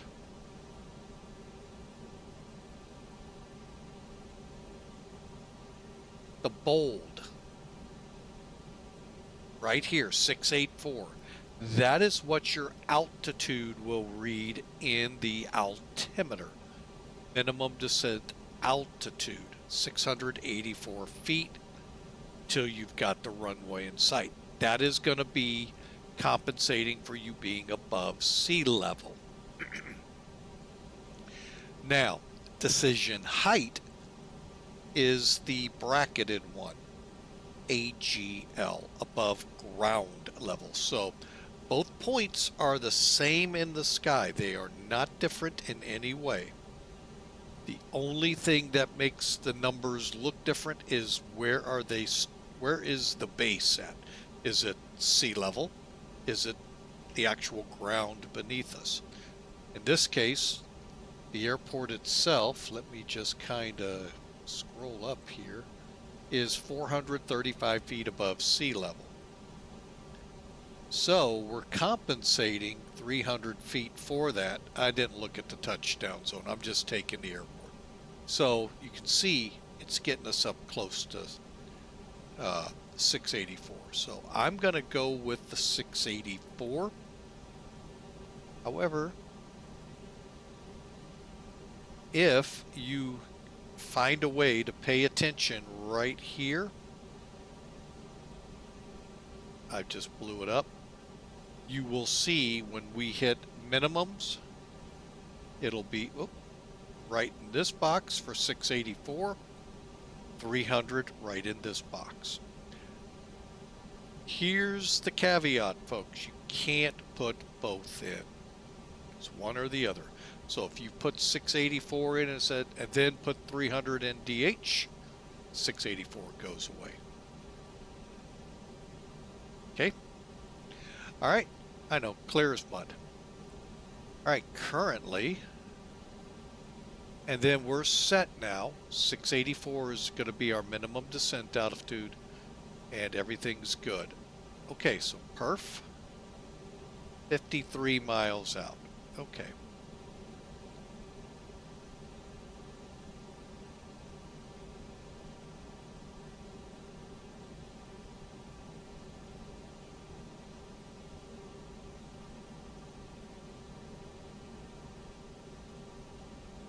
Okay, our initial descent altitude is 21,000 if memory serves at GURGE.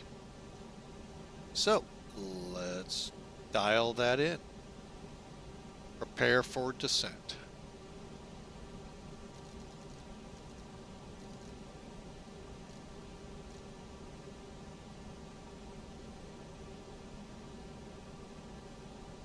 Okay. Now, as we look at it, here we come in, PETTO, GURGE, 280, 21,000. GURGE, 21,000, 280, so we're good. Now, we can wait. Oh, I was like, why haven't I seen the pogos, the hockey stick yet? 3 miles to go. We can see it over here. A little bit higher terrain. We've passed the rain, so that's good. Now, another neat feature here, I can actually overlay this onto the map. Now, in this highlighted area, if you will, it's not to scale. So, PETTO is showing here. GURGE, which is right here on the chart, is actually here. PETTO's back here somewhere. Actually, I think we've already crossed it. Yeah. Okay, and the hockey stick is right here right now.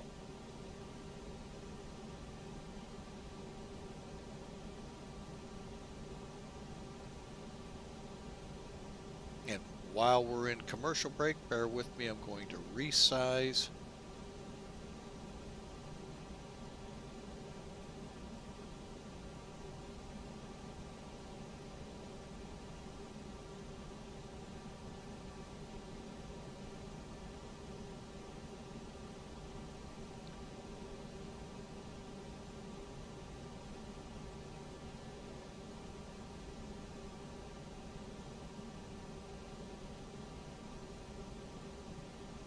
Okay, there we go. We're back, just resizing so you all can kind of follow along up here on the chart. Give me 1 second. I'll pull the curtain away. There's PETTO. So we've got a little bit of a ways. We're getting close. We're about 25 miles or so out from top of descent. So we got some checks to do here. All right. Descent preparation. We've got our ATIS. We've got our METAR. McDo perf set. Decision height altitude set. We have the altitude. Star is set. Landing elevation. Auto showing here. More importantly though, up top here, here's your landing elevation. Auto is straight 12 o'clock high here on the needle, on the knob. So we are in auto. And one last check you can do. Landing elevation shows 440. And our chart says, hang on, I'm just doing a quick chart, 435. So to me, that's great.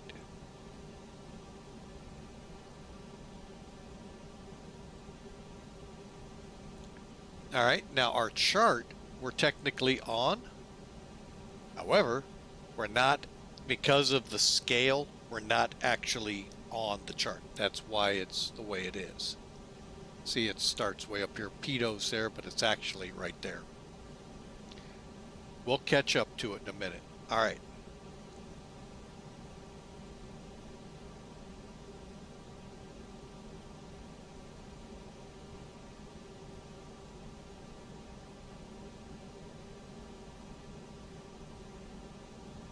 All right, folks, let's get ready to bring this thing down, shall we? Okay, we've put it into managed descent.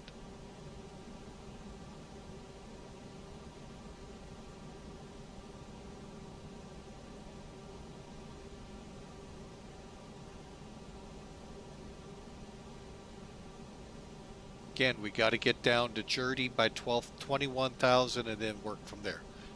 This blue line, the squiggle, that's where we'll meet up with the projected descent path for the approach. It is shown by this green dot. Boeing folks, you know there's that little glide path indication over here. That's where you would see it. It looks like a glide slope. All right, we are started our descent and should be on the ground in about 20 minutes. Now, as you look here, you got this one, which is when we'll make 21,000. Whoops. This one was when we should start our descent for the next constraint, sorry, not restraint, constraint.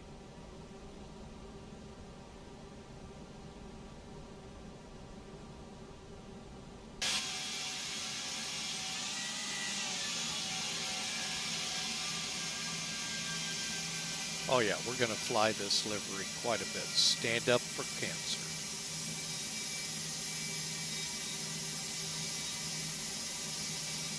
November 162 Alpha Alpha.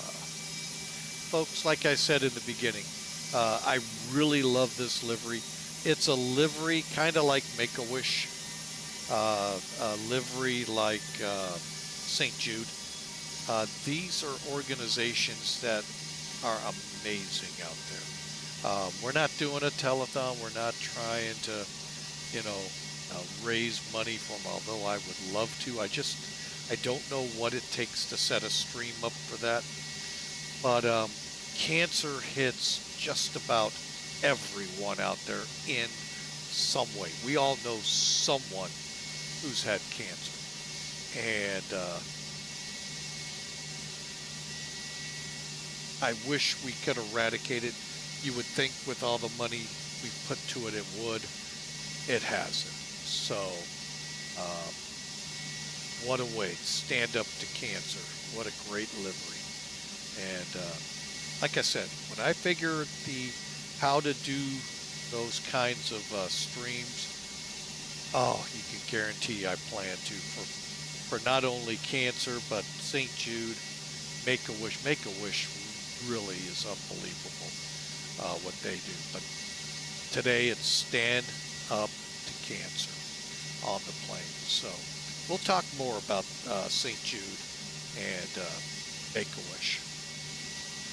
So, but again, if you have a chance and you know a reputable, that's the problem why I'm hesitant to do these. Finding a reputable way to raise money for these folks. And that it goes to cure, not to the back pocket of someone.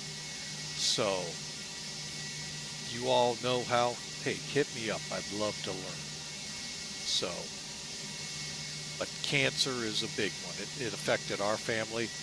My mother-in-law passed due to cancer, and many of us can say the same thing out there about family members, friends, co-workers. You know, it hits us somehow, some way. So,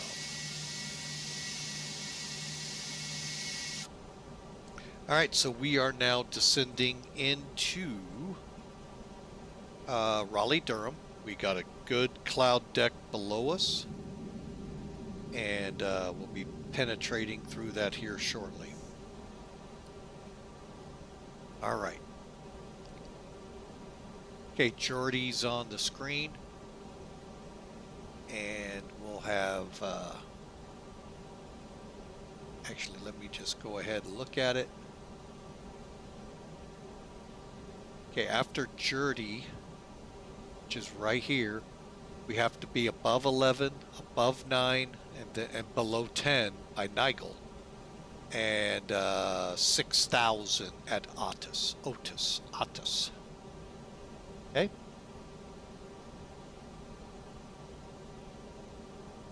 All right, you can see how it, again, it's this line that says not to scale. That's exactly what it's meaning, because PETTO, if we were to be on the chart and be right there, way back here. So, all right, so here we go, folks, starting to get on the instrument plate. All right, continuing our descent checks. Let's go ahead, put the seatbelt sign on now. Wing lights. And here we go. I didn't change batteries. Did it again. There we go.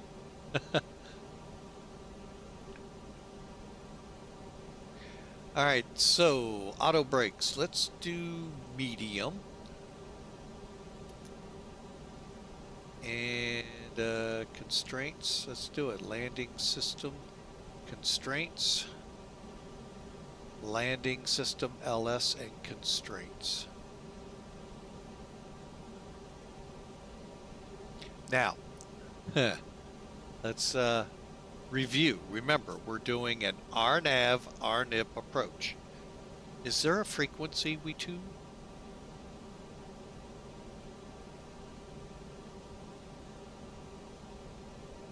No. No frequencies to be tuned in. It's all done in the McDo.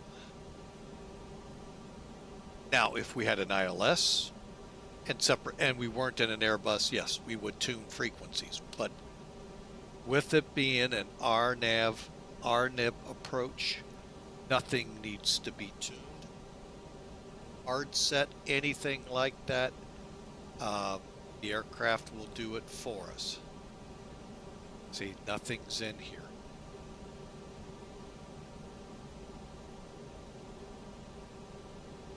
All right, so here we go, folks. Getting ready for Raleigh, Durham. You know, it's only been a couple times in the 20 some odd years I've been flying on the flight sims that I've ever come into Raleigh, Durham. So I usually just find my way into Charlotte. So pretty cool. A little bit about myself as we do the descent here. Been in flight simming since about 2000, 99, 2000, somewhere in there. Flying either 98 or Flight Sim 2000. And thereon. So 92, I went into Flight Sim 2002. Flew probably the best Microsoft Flight Sim ever made, a Century of Flight. And then one many would say flopped. It was just because we didn't have strong enough computers yet. Once I got a good computer, good, solid, boy, that was flat out one of the best I flew. Still not better than a Century of Flight, but sorry, you can't tell me there's been a sim by Microsoft better than that. I also have a pilot's license, earned that back in 1983, put about 300 hours on it in flight training in college, and due to a bad check ride, inter-course, not in-course check ride, that I just was really dejected, got out of flying, and it was you know, a bad time, and thought I could come back, couldn't. So those of you, I always like to say this, if you're wanting to fly, don't let little hang-ups like that stop you.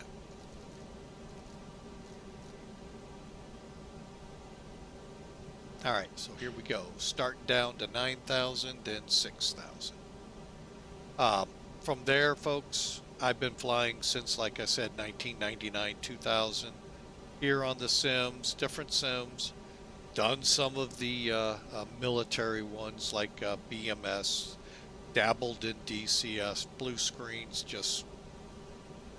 I just had enough with it with all the blue screens and gave up on them. So logged a lot of hours on VATSIM. I've been told the number is well over 10,000. And the saddest thing of all, folks, all of the different airplanes, all of the different computers, and I'm about ready to really upset some people when you think about it. I could have got back in the air, possibly got my instrument commercial ticket. Real world. Now, would I be flying for the airlines? That we can debate forever. But I could have gotten back in the air. But instead I chose this avenue, and, you know, for better, for worse, folks, I am not sitting here, you know, all upset about it. I've got a great life, great kids, great wife. Who knows what would have happened had I continued down the road into the world of flying. So, always look at that way too, folks. Look at what you have. The grass isn't greener on the other side. We like to think it is, but it isn't. An old saying in the trucking world was that I did for 10 years. Oh, it may look greener on the other side, but you know what? The only thing that's really different between the company you're at and the company you're looking at, the color of the doors.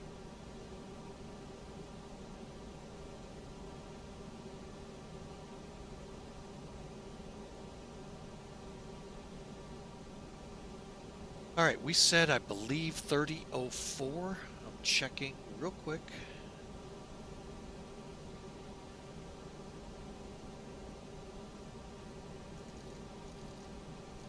Okay, there we go. Barometers are set. We're continuing our descent now to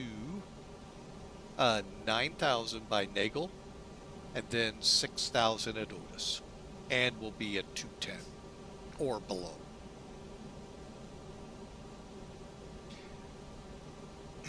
So enough of that soapbox. I just always like to throw that in there to folks who go through a bad check ride and, like me, think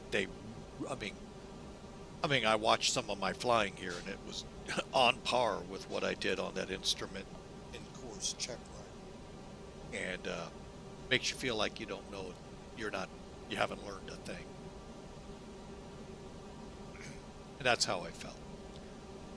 Pick yourself up, get with your instructor. If you have to change the instructor, change if you're able to. I know some places you may not be able to, but don't give up if that is what you feel God is pulling you to. Don't give up. But realize God may be trying to close the door to open up something even better, as he did for me. It took time for me to realize it, a lot of time. But amazing. The blessings that God has bestowed on me.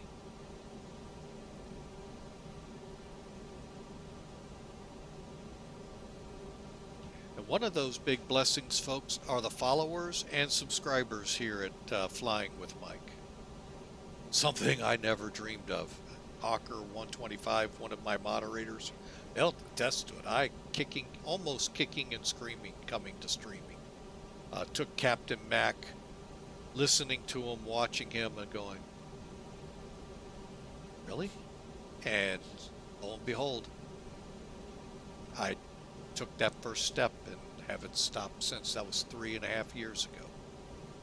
I've been streaming. So again, folks, you never know the blessings that lay ahead.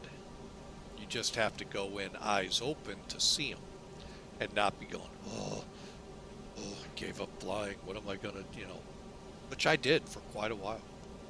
So keep that in mind, folks.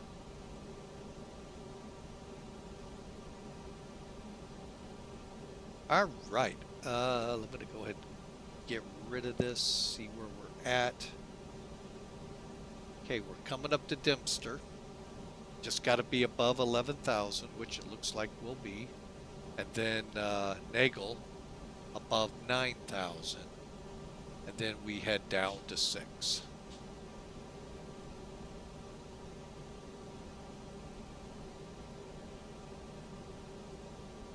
Maynard, by the way, is 250 and 11, not Dempster.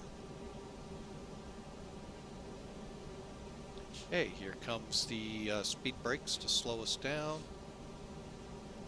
Stand by, speed brakes.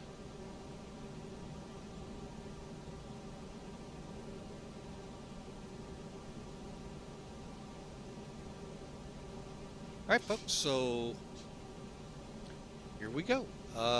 Getting ready to cross over a river. Not sure what that river is, but Dempster's ahead, then Nagel, then Otis.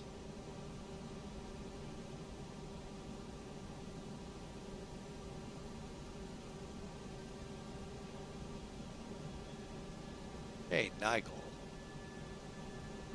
All right, we've made the speed limits. Pull the brake. Oop, brake in.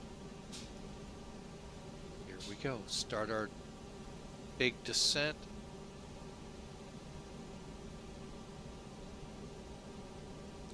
Okay, let's get our lights on.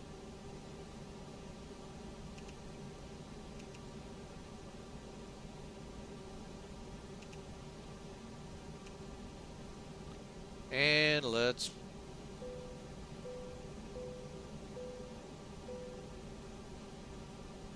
all right, ladies and gentlemen, as you can tell, we've been in our seat. Make sure you're in your seat. Seat belts fastened. Tray tables up. Should be on the ground in about 5 minutes. Flight attendants, prepare for landing.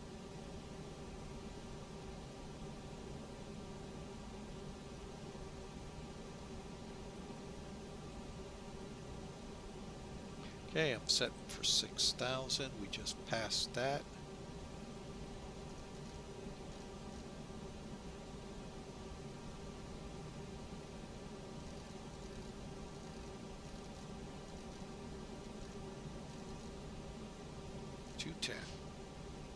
Speed brakes to slow.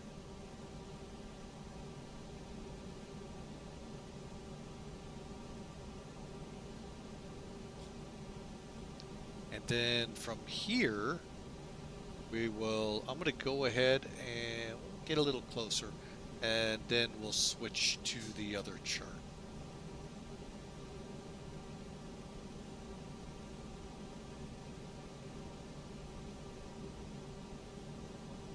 There we go.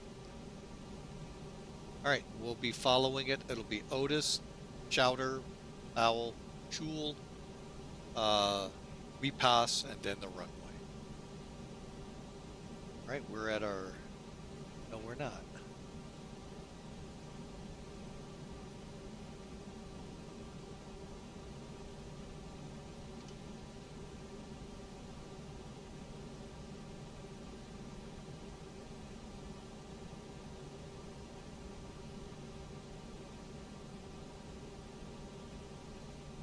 Okay, with me in control of the speed now, we're going to go ahead and activate confirm. It'll stay at 210 because we have control. We're going to go ahead, slow up to below green dot, put a notch of flaps out at Otis. And then prepare to descend to 2,200 feet.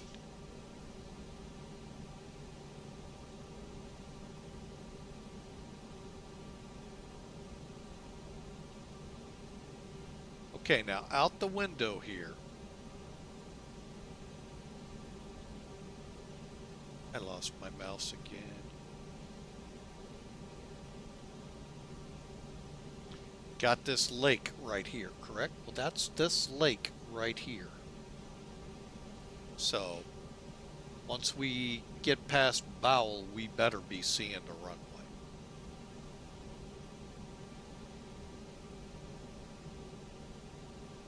All right, let's continue. Okay, vertical profile maintained. Constraints, auto brakes again, set to medium. Approach briefing done, descent monitored.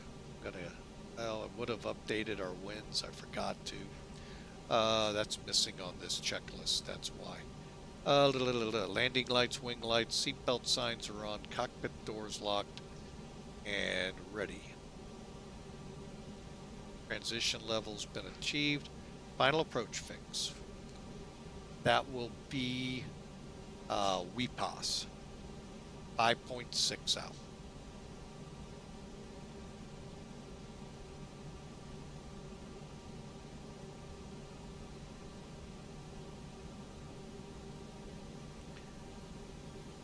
All right.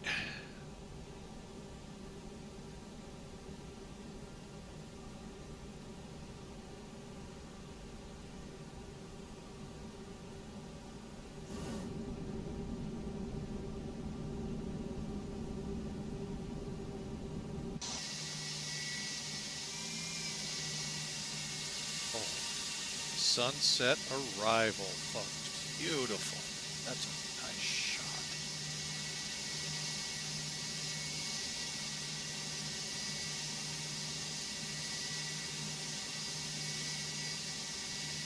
And there's Otis. Okay, I'm going to set in 2,200 feet.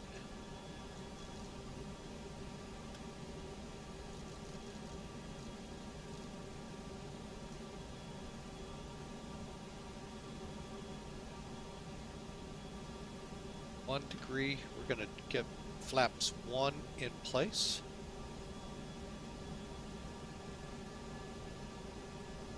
I'm going to control the descent.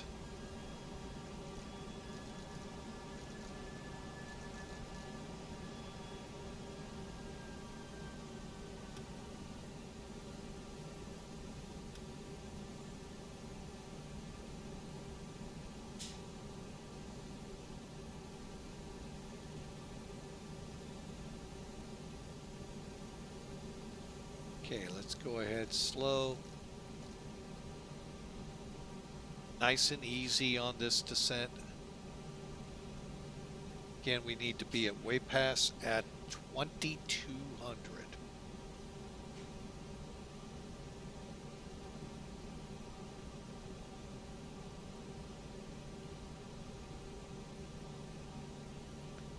The only thing I don't like is nothing shows up that we're going to be on an RNIP approach. We should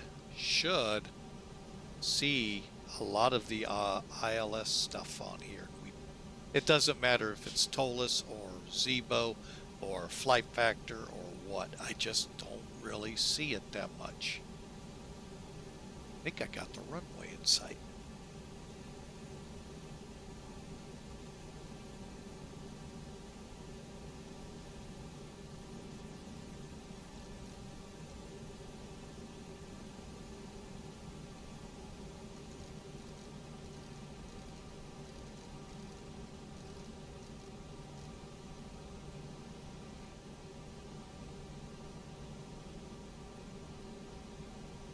One last run with the speed brakes.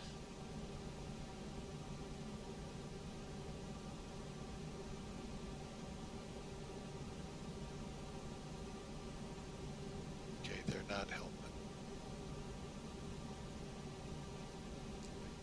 I know one thing that will. Armed. Distance out.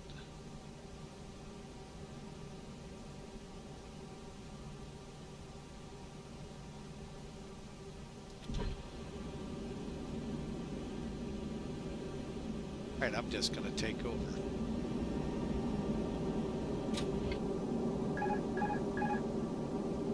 And Raleigh traffic.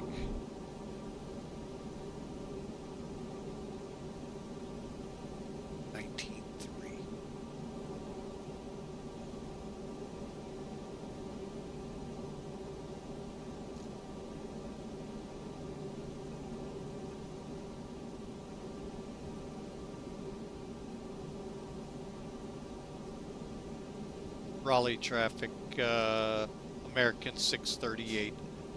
We're at WePass inbound, 5 left.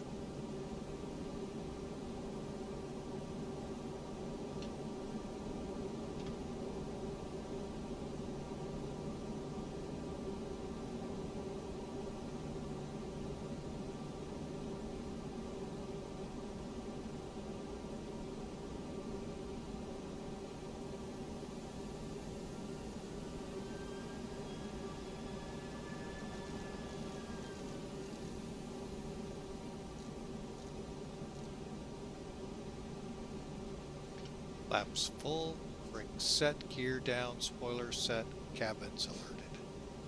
Continuing. Little high.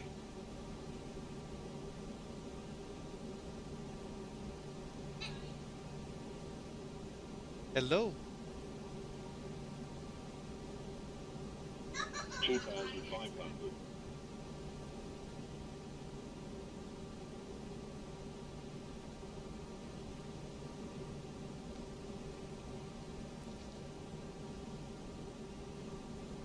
And Raleigh traffic, American 638 is 3 mile final, 5 left.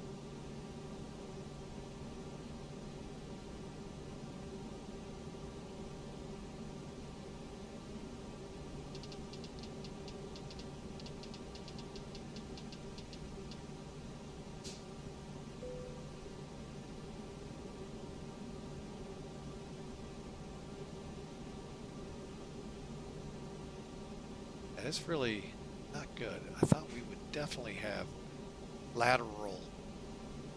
Okay, let's ease up the descent. 1,000.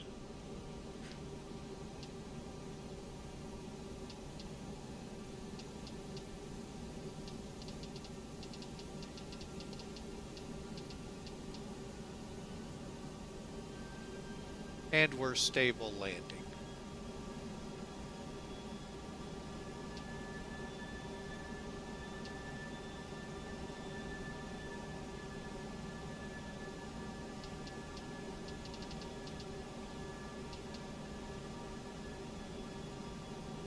Unless my needles on the flight director are what I'm supposed to follow. 500. 100 above. 400. Minimum 300. Again, landing.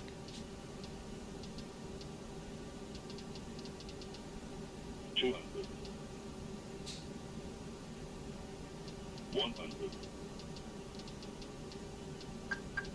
50. 40. 30. 20. Retard. 10. Drive.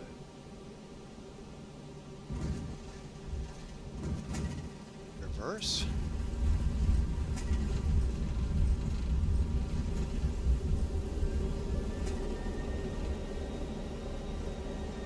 Out reverse. Off the brakes. We'll make the next taxiway, folks. Welcome to Raleigh, Durham. Don't know what we did on the landing yet, but we're gonna check it when we get in. But again, welcome in. Thanks for being a part of Flying with Mike. Thanks for your support. Thanks for all that you do to the channel. Sure love to chat with you on Discord. I'll get an invite out there here shortly. Hang on as we clear up. Sure I don't have a frequency to go to on ground.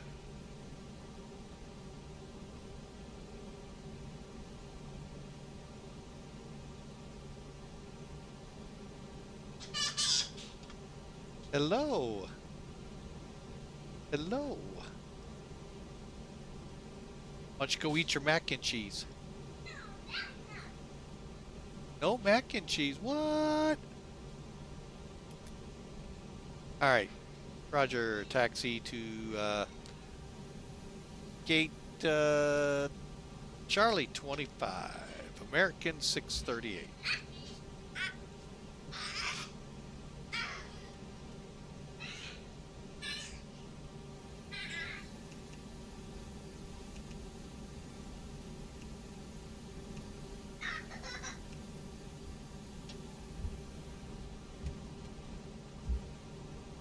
Alright, so here we go. Flaps are up. We'll be in the gate here momentarily, folks. I saw one that did have a ground. That's why I had to look. Alright, coming on with this. Alright, let's get the plane all set up for the gate, shall we? Alright, after landing, flaps, spoilers. Disarm. Nose light. Okay, taxi. Brake fans, we'll go ahead and turn those on just to be safe. Chrono killed.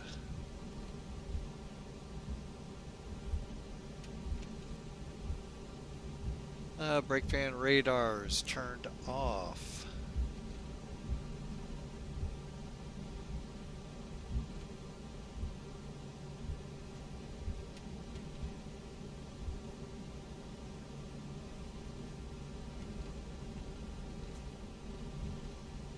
This is one thing I'm not happy with. Alright, here we go. Looking for C25.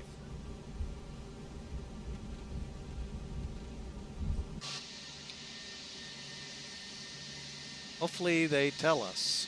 It does not look like they will. Alright, so hang on. I think I have that chart. No, I don't. So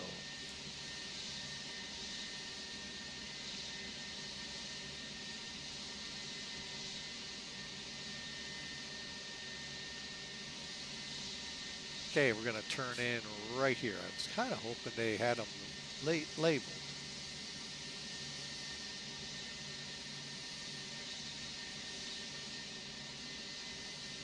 All right, we're off by a few, but we'll be okay. All right. Quick.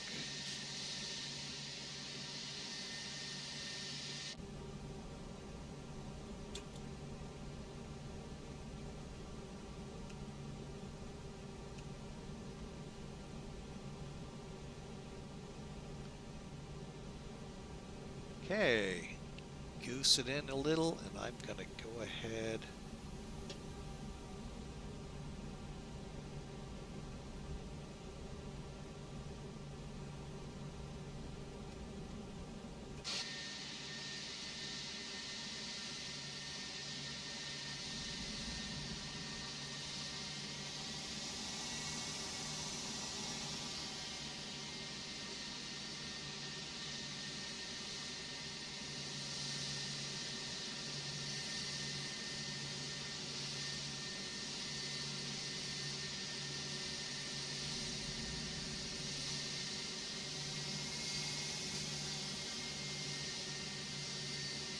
Alright, we're cleared up.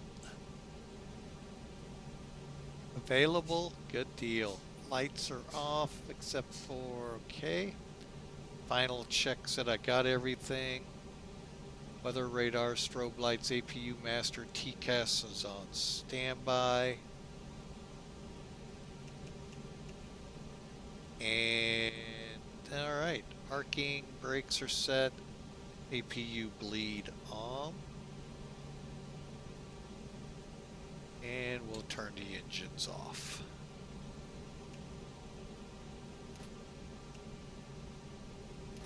Okay, beacon light, cockpit door unlocked.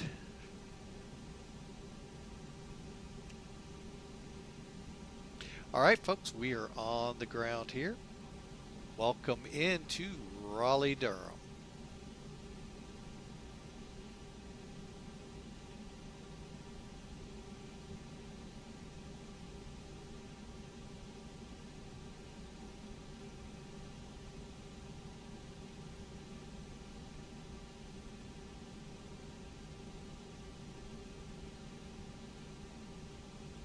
See if anything's starting up. All right.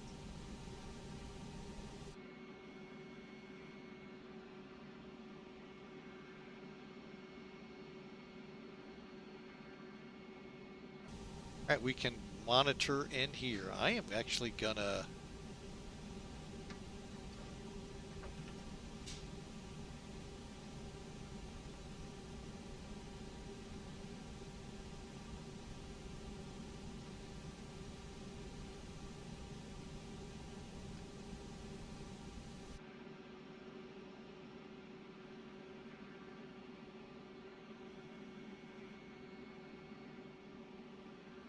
let's see if the caterers show up.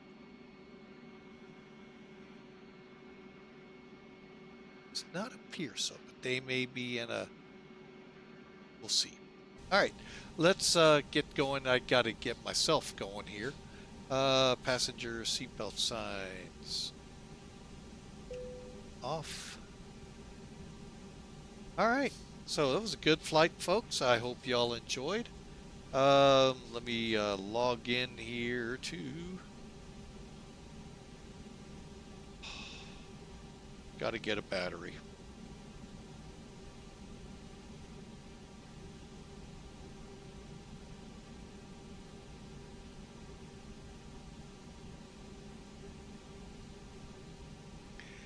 Want to verify that I just read what I read.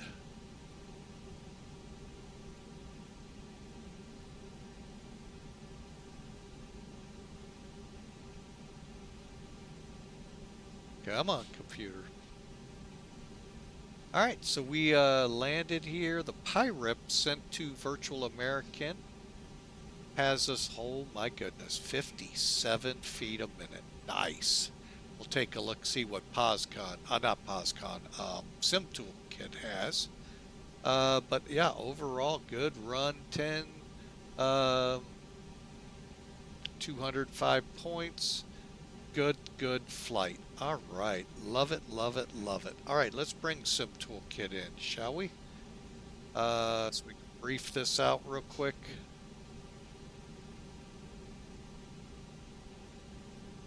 All right. If you don't mind, I'm going to wait about 20 seconds and then we'll get into it.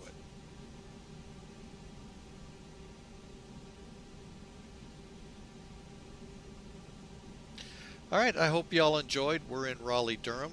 Again, if you're new to the channel, hey, we'd love you to hit that follow button so you follow along just like Mav Victor Bravo did. Thank you so much for the follow, Mav Victor Bravo, 3 hours ago. Thank you for becoming part of the family here at Flying with Mike. All right, we've got Sim Toolkit up. And as you can see, it automatically recorded it. 92 feet a minute.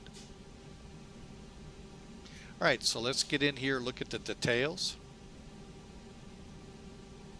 1 hour, 51 minutes, 611 miles, 4.6 on the kilograms. We landed 1G, 92 feet a minute, right at the VREF. That's how it goes, folks. Sometimes you do it, sometimes you don't. Sometimes the granddaughter is staring you down at the door, and sometimes she's eating her dinner. All right, folks, there's the magic numbers. Can I help you, miss?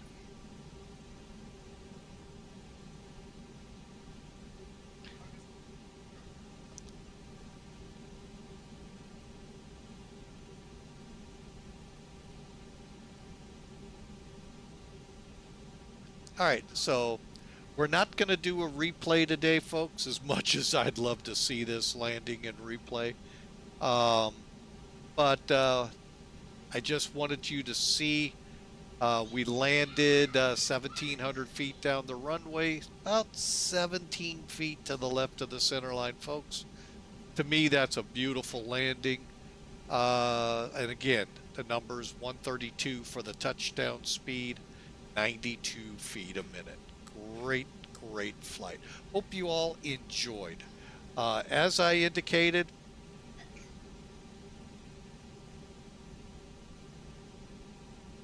all right, as I indicated, we're not going to be on stream Friday. Well, we could be. So bear with us, folks. I got a lot of work I got to do in between there. If we're up for it, we'll be able to. So for now, I am going to go ahead and say a farewell. And thank you so much for being a part of Flying with Mike. Want to thank Mav Victor Bravo for coming aboard. Thank all of you out there who came in and either stayed or lurked or whatever out there. Appreciate you. You don't know how much we appreciate you. And if I could find the right screen, there it is. Oh, that is the one. Never mind. There we go. So again, thank you all so much for your support out here.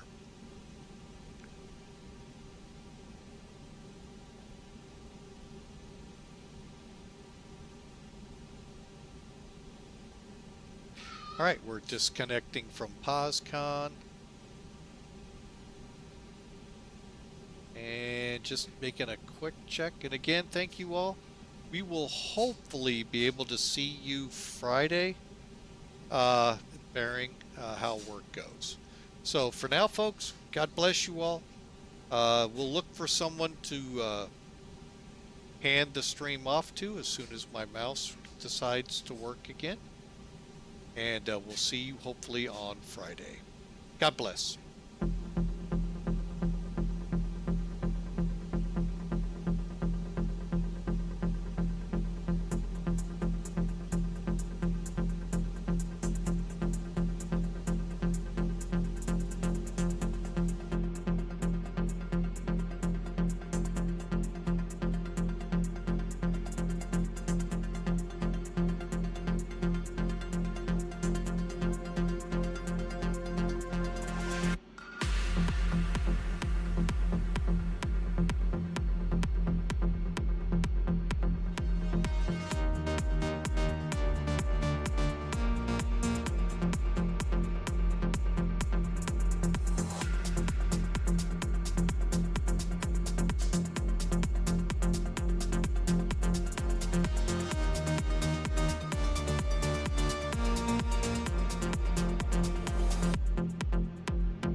All right, folks, in the Twitch world, we're going to hand this over to Iron Condor and his great stream in the 737. And YouTubers, you'll get to see it to the end. Here we go.